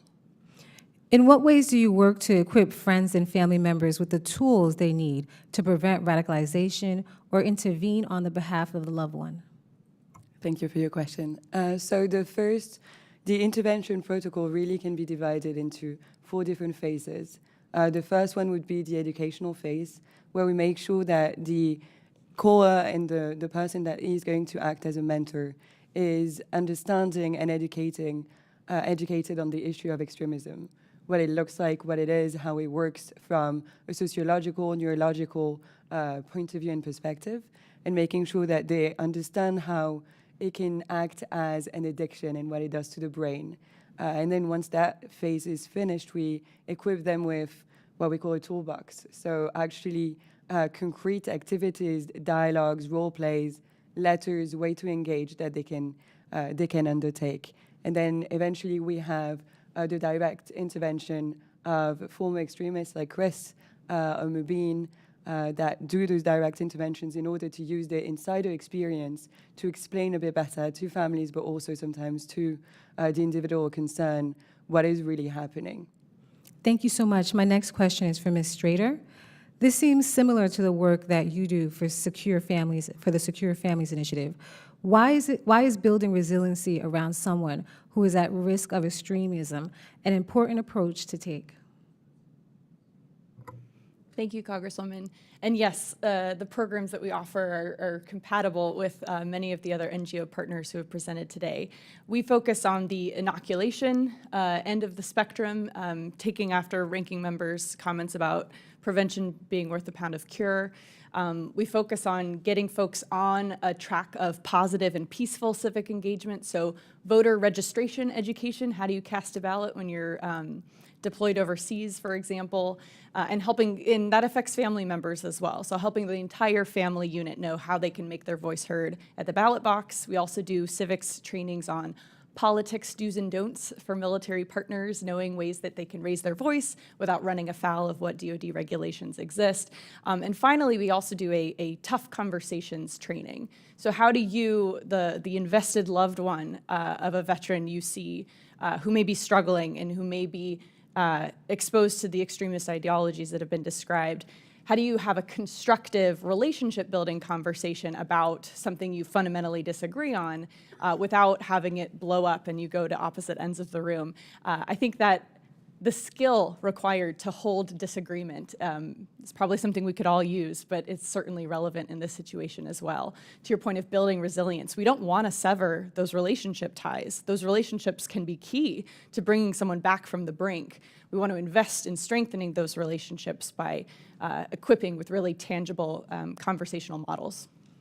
And I have this last question really quick. What do you tell military families and other people in the military who feel uncomfortable about approaching this situation, this issue? We lead by example, creating a sense of community. You are not the only one who sees these concerns and who wants to speak out about specifically the prevalence of white supremacy within the ranks as one of the leading problems that the data shows is growing. We're here for you and we're here together. And I think that that can provide a lot of confidence building so an individual doesn't have to go out on their own. Thank you so much. Mr. Chairman, I yield back. Thank you, Ms. Sherfilis McCormick. We'll now go to a second round of questioning. I'd like to, and then I'll take 5 minutes. Ms. Strader, I'm interested in how you see civic engagement as an antidote to anti-government extremism, and whether that's encouraging, whether that engagement means encouraging voter participation or getting people to volunteer as poll workers. Each of you can talk a bit, each of you on the panel can talk a bit about why civic engagement is an important approach for the organizations you lead. Thank you for the opportunity to elaborate on that point. In 2020, the Federal Voting Assistance Program found that there was a 27% deficit in voter participation amongst military voters compared to their civilian counterparts, even when controlling for demographics. There are many reasons for this voter participation deficit, but a large contributing factor are the difficulties that service members face when attempting to cast their ballot, especially when in an overseas location. And so it's not surprising when someone exits their term of military service feeling frustrated and giving up on something like voting as a viable method of raising their voice on issues that they care about. Similarly, that there are boundaries about political activities, boundaries that belong in place, to be sure, for service members, so as to not partisanize the DoD. But being able to train someone in the transition, once you're out of military service, you have new First Amendment activities you can participate in, and setting them on a track where there's this sense of positive impact that one can have that doesn't require extreme tactics, that doesn't require violence. That is the importance of emphasizing voting and civic engagement. And I think, if I may also comment, it requires leadership from the top. It requires our members of Congress demonstrating government's ability to work for people who are petitioning the government and asking for support and resources. And so when acting in bipartisan manners, in productive manners, in eschewing election-based misinformation, all of those are signs that we need from our leaders so that people do not become discouraged and to not give up on the process entirely. Well, thank you for that response. Mr. Schinelli, you know, I know I've interacted with you before, but I've never read your bio aloud, and my, what an impressive service record you have. So I just want to begin by saying thank you for your service to our country. And thank you for your testimony as well. Now, I understand that AMVETS conducted a stand-down of sorts following the events of January 6th, and that there have been efforts at the post level to make clear that violent extremist conduct has no place in the organization that you lead. Can you tell me what has that effort entailed? Yes, thank you, Mr. Chairman. Thank you for those kind words.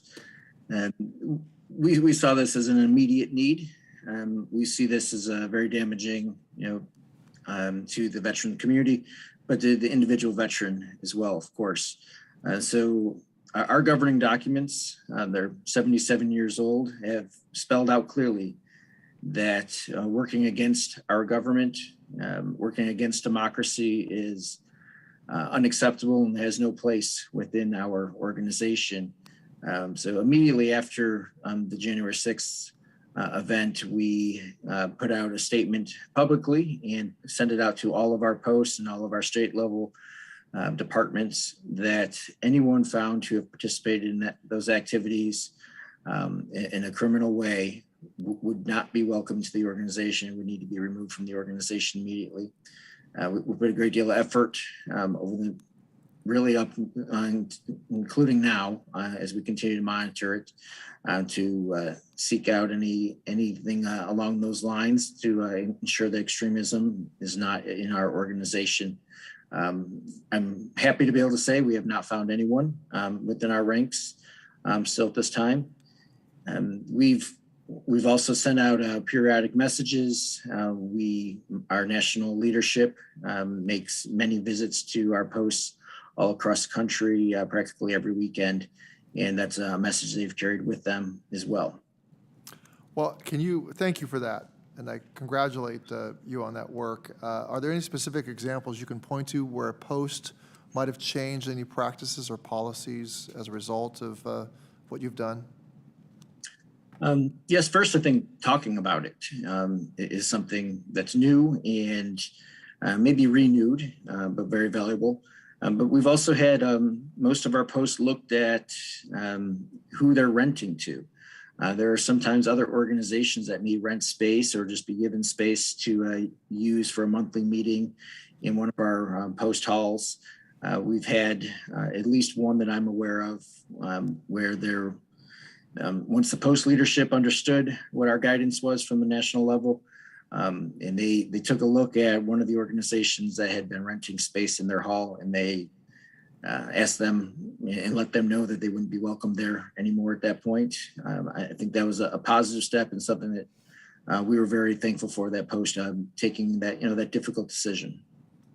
Mr. Schnelly, I have to say that I think you'd be congratulated on the leadership that you and your organization have shown and the example you've set. Ranking Member Boss. Thank you, Mr. Chairman. Mr. Schnelly, can you please elaborate on the suggestion that you had about the need to reduce veterans' dependency on disability payments, especially the process that encourages veterans to reach the 100% level? I'm sorry, Mr. Ranking Member, would you be able to repeat the question? Yeah. In your testimony, you said that you thought there was a suggestion the need to reduce the veterans' dependency on disability payments, especially the process to encourage them to try to reach the 100% level. Can you expand on that? Absolutely, and this goes to what we wrote and some of what I said in my opening statement here. The system is largely built on it encourages and really incentivizes far too many veterans to game the system. I know that's a harsh way to say it, but that's reality. A lot of the most important, most useful benefits that a veteran can qualify for can only be qualified for if they reach a high level of disability, the 100%, right, or 80 or 90%, and then get individual unemployability. And on the inverse side, there's no incentive of getting better. So if you, it leads many veterans to not make the efforts necessary to be able to recuperate or to be able to find new ways to work through their disabilities. It's not a system that encourages wellness. So that will lead to my follow-up on that. So what steps should Congress take to encourage veterans to use retaining and employment programs that, instead of veterans relying completely on disability payments, which are vitally important where we can get them, but more to direct them to the most productive life that they can by involved in the workforce? Right. I laid out a list earlier. Starting off with providing these veterans with leadership, peer-to-peer leadership. I mean, that's in the title of this hearing here, and I think it's very relevant. Providing goals, providing incentives, providing maybe different types of benefits than we provide now, and these benefits not expiring or going away if you do get better. And this could, the financial part, the relationship part. Certainly, physical and mental wellness. Find ways to really help these veterans just get better instead of just incentivizing their suffering. And just kind of shifting gears again here, but you also said in your statement that your statement claims that you believe numerous nonprofits will forgo suicide prevention grant funding opportunity that Congress provided in the Hannon Act. What is that belief based on, and how can we course correct so that more organizations take advantage of this opportunity? Sure, this is very disappointing, but very important. This is from direct feedback from some of the best organizations out there, the ones that we really were hoping would be able to increase their services offered through this legislation or through this act, that we were very grateful and have worked very hard with this committee to be able to get through. First, it took 2 years for the implementation of the program to begin. And now what we're seeing is that the application process and then the requirements are extremely burdensome, wrapped in red tape, calling for standards that the VA itself is not held to. And the feedback we're getting from these organizations, and to be clear, it's not AMVETS, we're not applying for these types of things.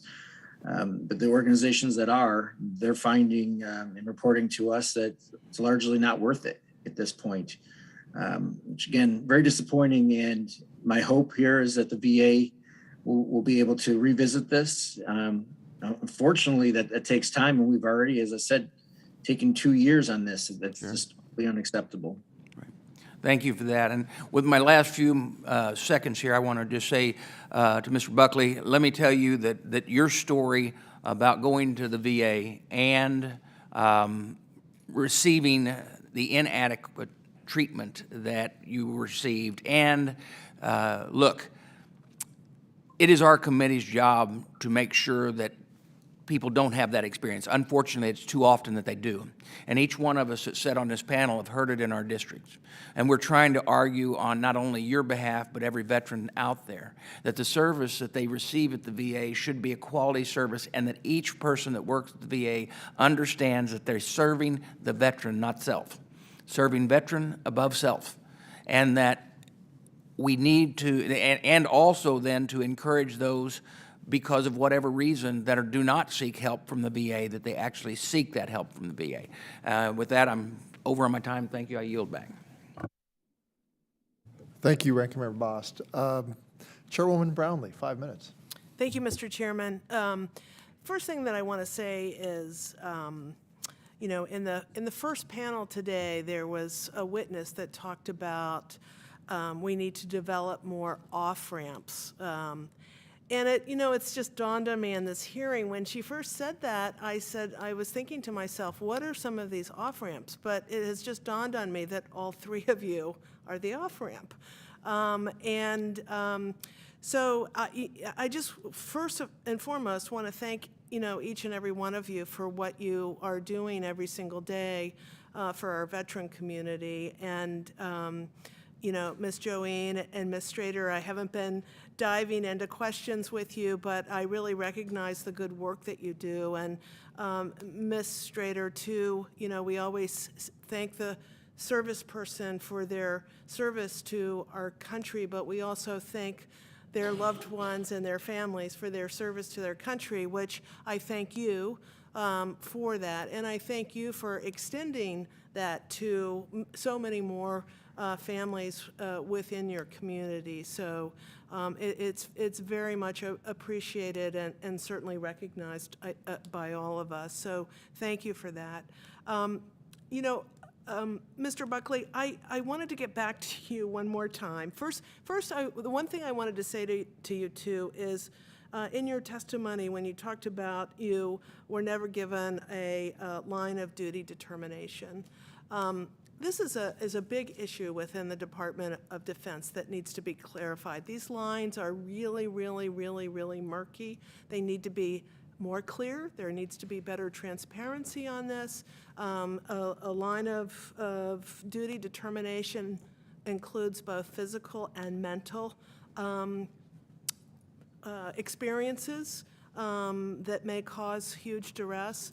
And it seems to me that certainly the damage caused to you in Afghanistan should have been considered, a line of duty determination, but then to come home and drive an Army vehicle and break your back, it's like you're driving an Army vehicle and breaking your back and doing what you were told to do, and then is not considered a line of determination, and then you have to go off and get workers' compensation. It just makes no sense to me. And I have another family in my own district that I'm working with, and we're sort of working on this issue because of some of his situation. So I just want to assure you that we're focused on that as well.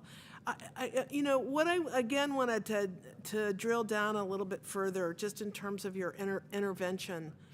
So I'm just, I'm curious to know, I guess it sounds to me your online experiences were relatively, I want to put in the category of easy, maybe that's not the right category, but comparatively so, and it seemed it was over a shorter period of time. And my sense is that this takes a long time, of intervention and conversation and inquiry and getting to know someone and sharing your own experiences and, all that takes to kind of bring somebody to a place where they're actually even willing and open to look at a new idea. So tell me about some of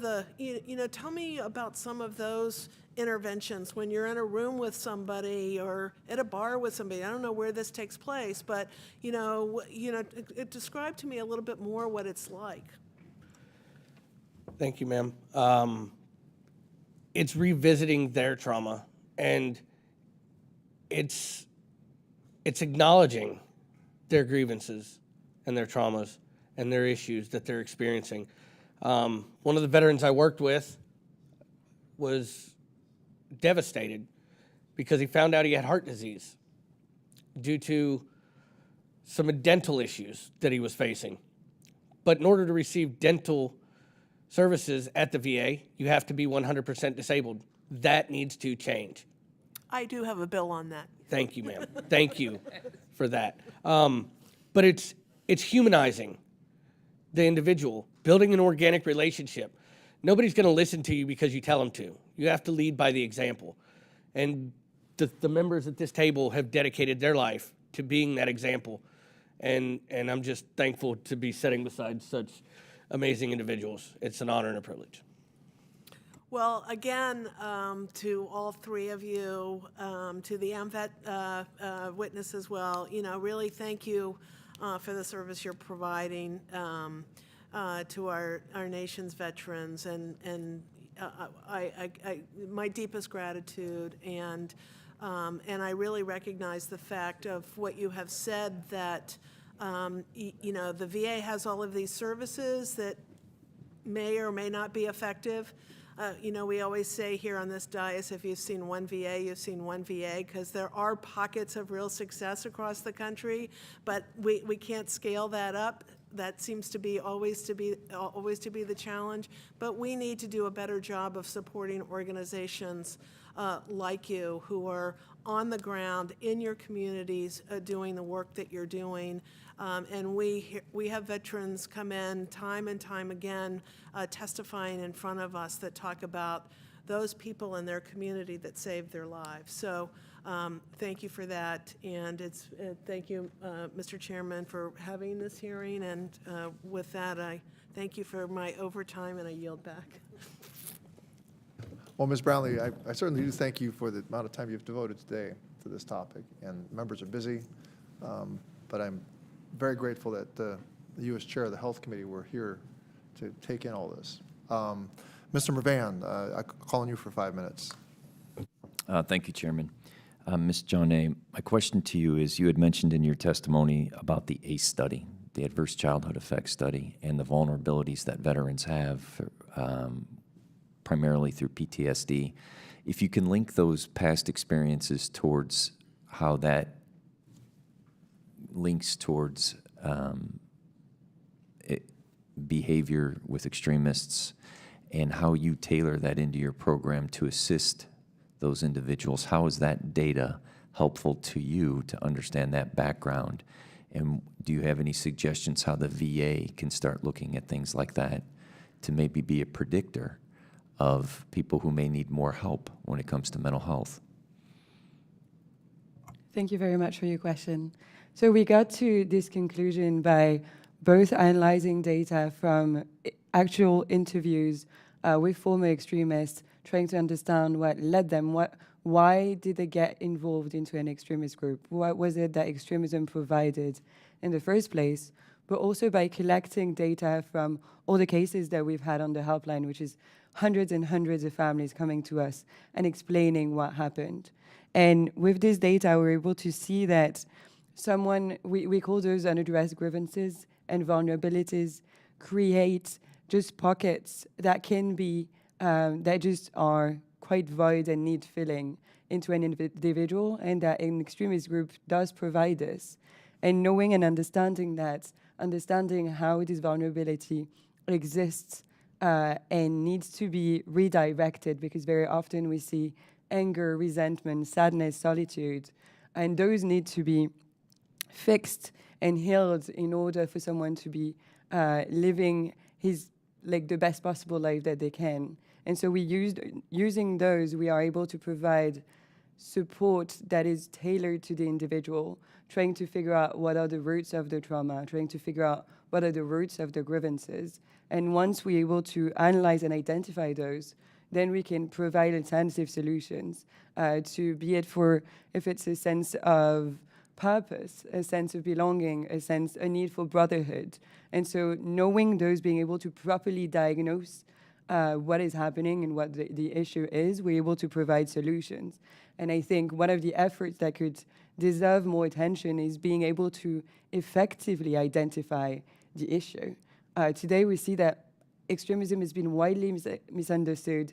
It's been instrumentalized politically again and again, but using that public health approach really enables us to say, okay, well, if a sense of purpose and a need for structure is what you apparently are looking for into extremism, then we can provide you alternative with civic engagement, for example. If it's a sense of brotherhood, we can find peer-to-peer support for you to engage in, and really making sure that we have those alternatives ready and available as well. And if I can switch to Mr. Buckley, was it that lack of mission and that lack of brotherhood that led you, or you believe had that connection to the extremist groups that you turn to? Sir, I've thought about that question since I left the movement. And I think that a soldier will always create his war. It's what we do. We fight. I just chose the wrong war. I was misled, and I was taken advantage of, and I allowed that to happen. But when I separated from service, the military kept moving right on without me. And after about 6 months, I wasn't talking to any of my comrades. And I was empty. I was alone. I miss them to this day. And I think it's very important to find that productive mission for our soldiers. Because anybody who's been in the military remembers how much crazy drama an E1 through an E4 can get into when left unattended. That happens to our veterans when left unattended. Not every E4 is a problem, but there's a couple. Thank you, sir. Thank you. And in closing, I just want to state to you, thank you both, or all four of you, for what you've done, what you do to advocate for families, to be able to find peace. And as a member of Congress, and on the VA committee, I take very seriously to make sure that the veterans continue, hopefully through the VA and through our efforts, to find a mission within our country that is peaceful and unifying. And I thank you very much for being here today. Thank you, Mr. Mervan. I just want to ask if there's any member who might be virtually on with us, or any other member here who wishes to ask anything else. And if I don't hear anything, I'm going to just go ahead and say thank you to our second panel. All of the witnesses, all four of you, I'd like to thank you for your attendance at today's hearing. Your testimony was, most illuminating and touching. And And I'd like to recognize the ranking member for any closing remarks that he may have. Yeah, thank you, Mr. Chairman, and I just want to say thank you to the witnesses as well. I think the hearing today was very good, and the stories and the information that we received vitally important. But I also want to end with, when I opened, I was concerned about the political partisanship I feel that has been happening. I really think that we showed today that we don't have to go down that path. Now, I also believe that we need to, it is beneath us as leaders not to make sure we stay away, or we as leaders should stay away from that path. And also that our staff should.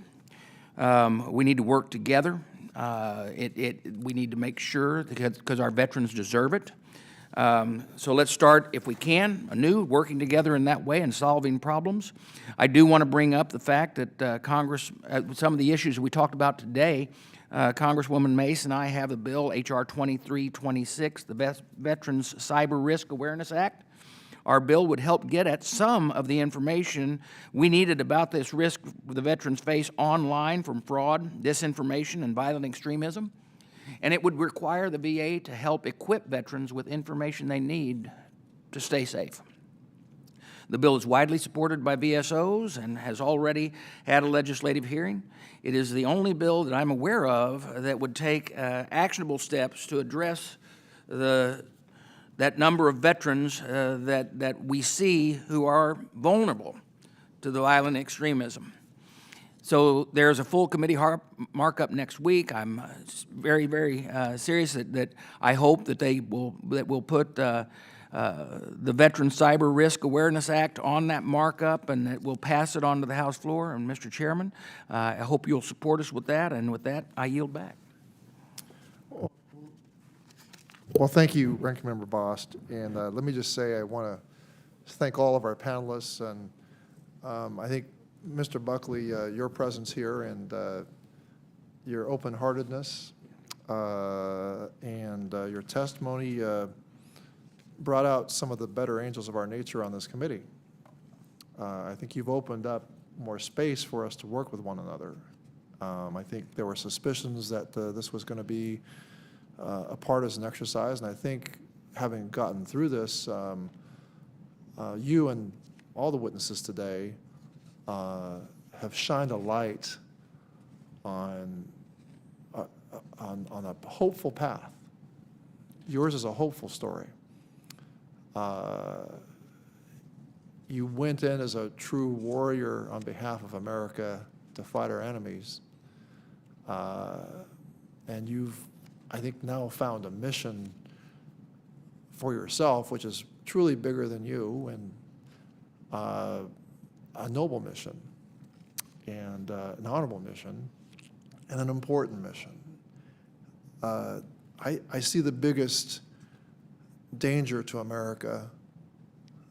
You know, we see a threat right now in Europe, and we have threats all around us, and some, you know, many people are focused on China, but I'd say the biggest threat is the disunity among ourselves and the perilous place we find our democracy in.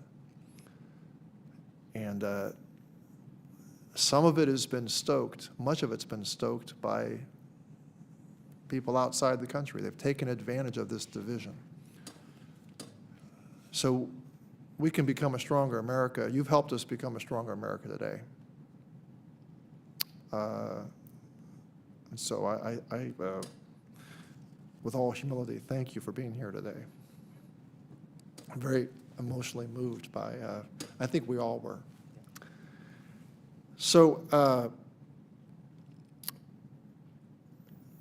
you've all helped us put into context the various factors that place a small but growing number of veterans at risk of radicalization.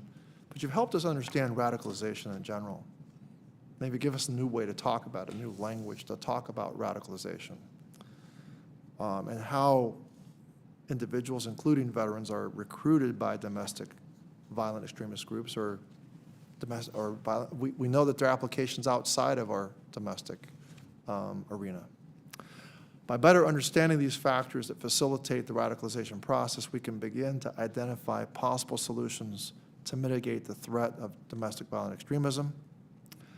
I want to thank the staff for assembling just an amazing array of witnesses that we had on both panels.